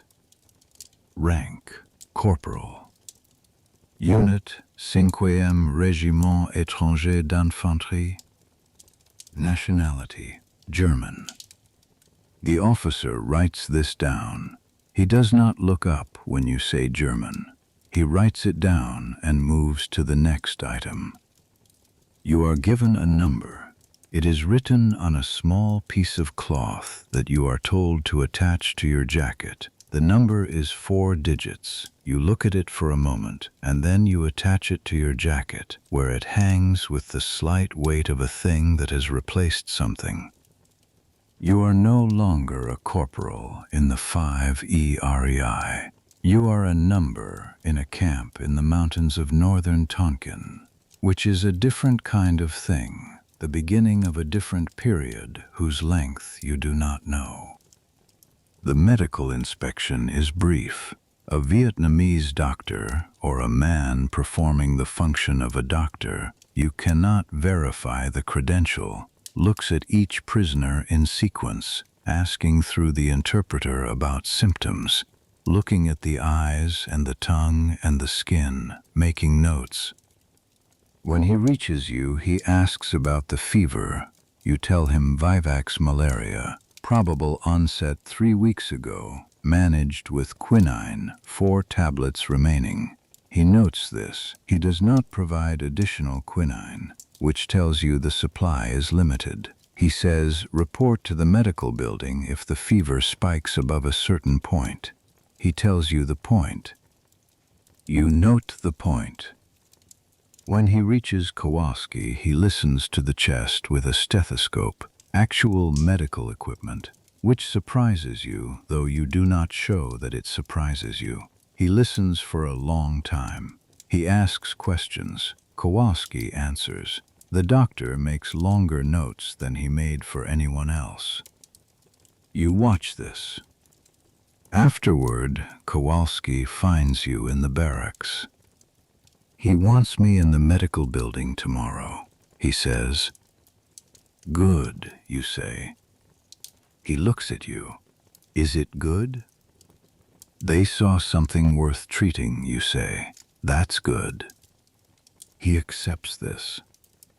The evening meal is served in the central cleared area, rice, and with it a vegetable broth, actual broth, the first hot liquid that is not water you have had in 14 days. The smell of it, the steam rising from the pot, the smell of broth and something green in it, morning glory perhaps, or water spinach, produces in your body a response that is completely involuntary, a salivation and a focusing that happens before conscious thought can engage with it. You eat slowly, you eat all of it. You hold the cup of broth in both hands, and you drink it in small sips, and you let the heat of it move through you, the warmth spreading from the center outward, and this warmth is the best single physical sensation you have experienced since the water from the mountain spring on the 2nd day of the march. Remy is beside you, eating. He is not speaking. He is entirely occupied with the eating, which is correct, which is what the eating deserves. Ionescu eats with his characteristic efficiency. Dubois eats slowly, the way you have noticed him eat increasingly slowly over the last several days, the deliberate pace of a body that is not sure what to do with food anymore, that has been without sufficient food long enough that the machinery of appetite has gone into a kind of standby. You watch Dubois eat. You will continue to watch Dubois eat. After the meal, there is nothing. This is the word for it, nothing. No march tomorrow, or not a march like the march of the last 14 days. No escort to form up with, no track to follow into the jungle. The compound has a perimeter, and the perimeter defines the space available to you. And within that space there is the barracks building, the central cleared area, the medical building, the latrine trenches at the eastern edge. You walk the perimeter. Not the outer perimeter, the bamboo palisade. The inner perimeter, the circuit of the cleared central area, which is perhaps 100 meters around. You walk it once, you walk it again. Your legs want to move, which is the body's habit after 14 days of moving, the pattern asserting itself even when the reason for it is gone. You walk it a third time, and then you stop. You stand in the center of the cleared area, and you look at the sky, which is visible from here, a rectangle of sky above the compound, framed by the palisade and by the roof lines of the barracks buildings. The sky is going to evening, the light leaving it from east to west, the blue deepening and the first stars becoming visible in the darkest part of the sky directly overhead. The same stars. You look at them for a long time. You think about the war, not this war, the other one, the one that made you into the person who ended up in this place. You think about the Eastern Front and the cold and the specific quality of Russian winters, which are unlike any other cold in their comprehensiveness, the way they occupy every dimension of the world. The ground, the air, the inside of the lungs, the machinery of every vehicle, the interior of every building that is not heated, and many that are. Razov Schreiber. The pork and sauerkraut he described for an hour while you both starved. The recruitment office in Marseille, the name you wrote down, the man who wrote it. You think about the valley of Dien Bien Phu as it looked from the ridgeline on the third day of the march, small, receding, a scar in the landscape that the jungle was already beginning to cover at its edges. The child in the village with her hand raised. Ling in the old quarter market in Hanoi, speaking French with the precision of someone who learned it academically. Her expression when you mangled the Vietnamese and she did not quite laugh.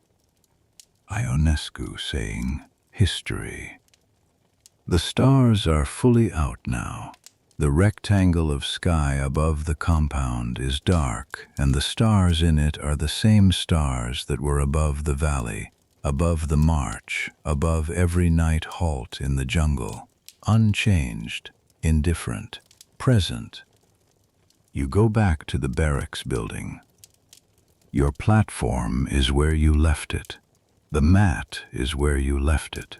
You sit down and you remove your boots, both of them, the left one last, unwinding the wire carefully and setting it aside, removing the boot with the care you give to things that have earned it. The boot that has carried you from the trench to this place. The cracked sole held together with wire salvaged from a rifle stock. You set the boots side by side at the edge of the platform. You lie down. The mat beneath you is the mat. The roof above you is the roof. The sounds of the camp, the other men settling, the occasional voice, the distant sound of the camp's perimeter being walked by the night guard, come in through the open sides of the building and fill the space around you. You are inside. After 56 days in a trench and 14 days in the jungle, you are inside, under a roof, on a surface that was made for the purpose you are using it for, and your body receives this information and begins, very slowly, to release something it has been holding. You do not know what comes next. You do not know the duration of this captivity. It will be months, it will be years. It is something you have accepted the way you accepted the fever as a condition, a variable that the body must work with rather than against. You do not know if Kowalski's chest will improve or worsen. You do not know what re-education will require of you, what it will ask of the name you gave at the desk in Marseille, what it will ask of the name beneath that name. You do not know if you will go back to Marseille. You do not know if Marseille has anything left for you, or if Europe has anything left for a man who has been absent from it for 8 years, and who carries the kind of absence that cannot be explained in ordinary conversation. What you know is this: your boots are at the edge of the platform. The wire that held the left one together is coiled beside them. Remy is on the next platform, asleep already, cleanly, completely, the 19-year-old's gift. His breathing is even, his left leg is extended, not drawn up, which means it is not hurting him in his sleep, which means the swelling has continued to reduce. Ionescu is on his back, with his arms at his sides, the soldier's sleep position, the position of a man who has learned to take rest in the configuration that is available. Kowalski is coughing softly, the familiar sound of it, but less than yesterday. The broth, perhaps, the warmth. Dubois is still. Above the open sides of the building, the sky is dark and full of stars. You close your eyes. The camp is quiet. The mountain that holds the camp is quiet. The jungle beyond the palisade is the jungle, its sounds, its rhythms, its patient and impersonal continuation. The insects, the wind in the upper canopy, the small movements of things that live there and have always lived there and will live there after this camp is gone, after everything that built it and everything it held have been returned to the ground. Your breathing slows. The fever is low tonight, low enough that the mat is only a mat, and the platform is only a platform, and the roof is only a roof. And these things are sufficient, and sufficiency is not a small thing. You think of nothing in particular. You think of the water in the mountain spring on the second morning of the march, the cold of it, the mineral taste of almost nothing, the best water you ever drank.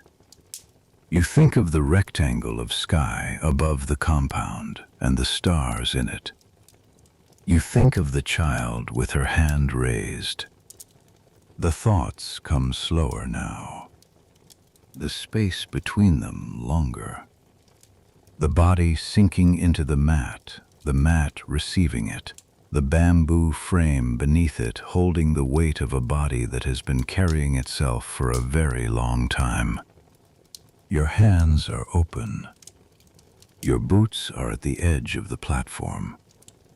The wire is coiled beside them.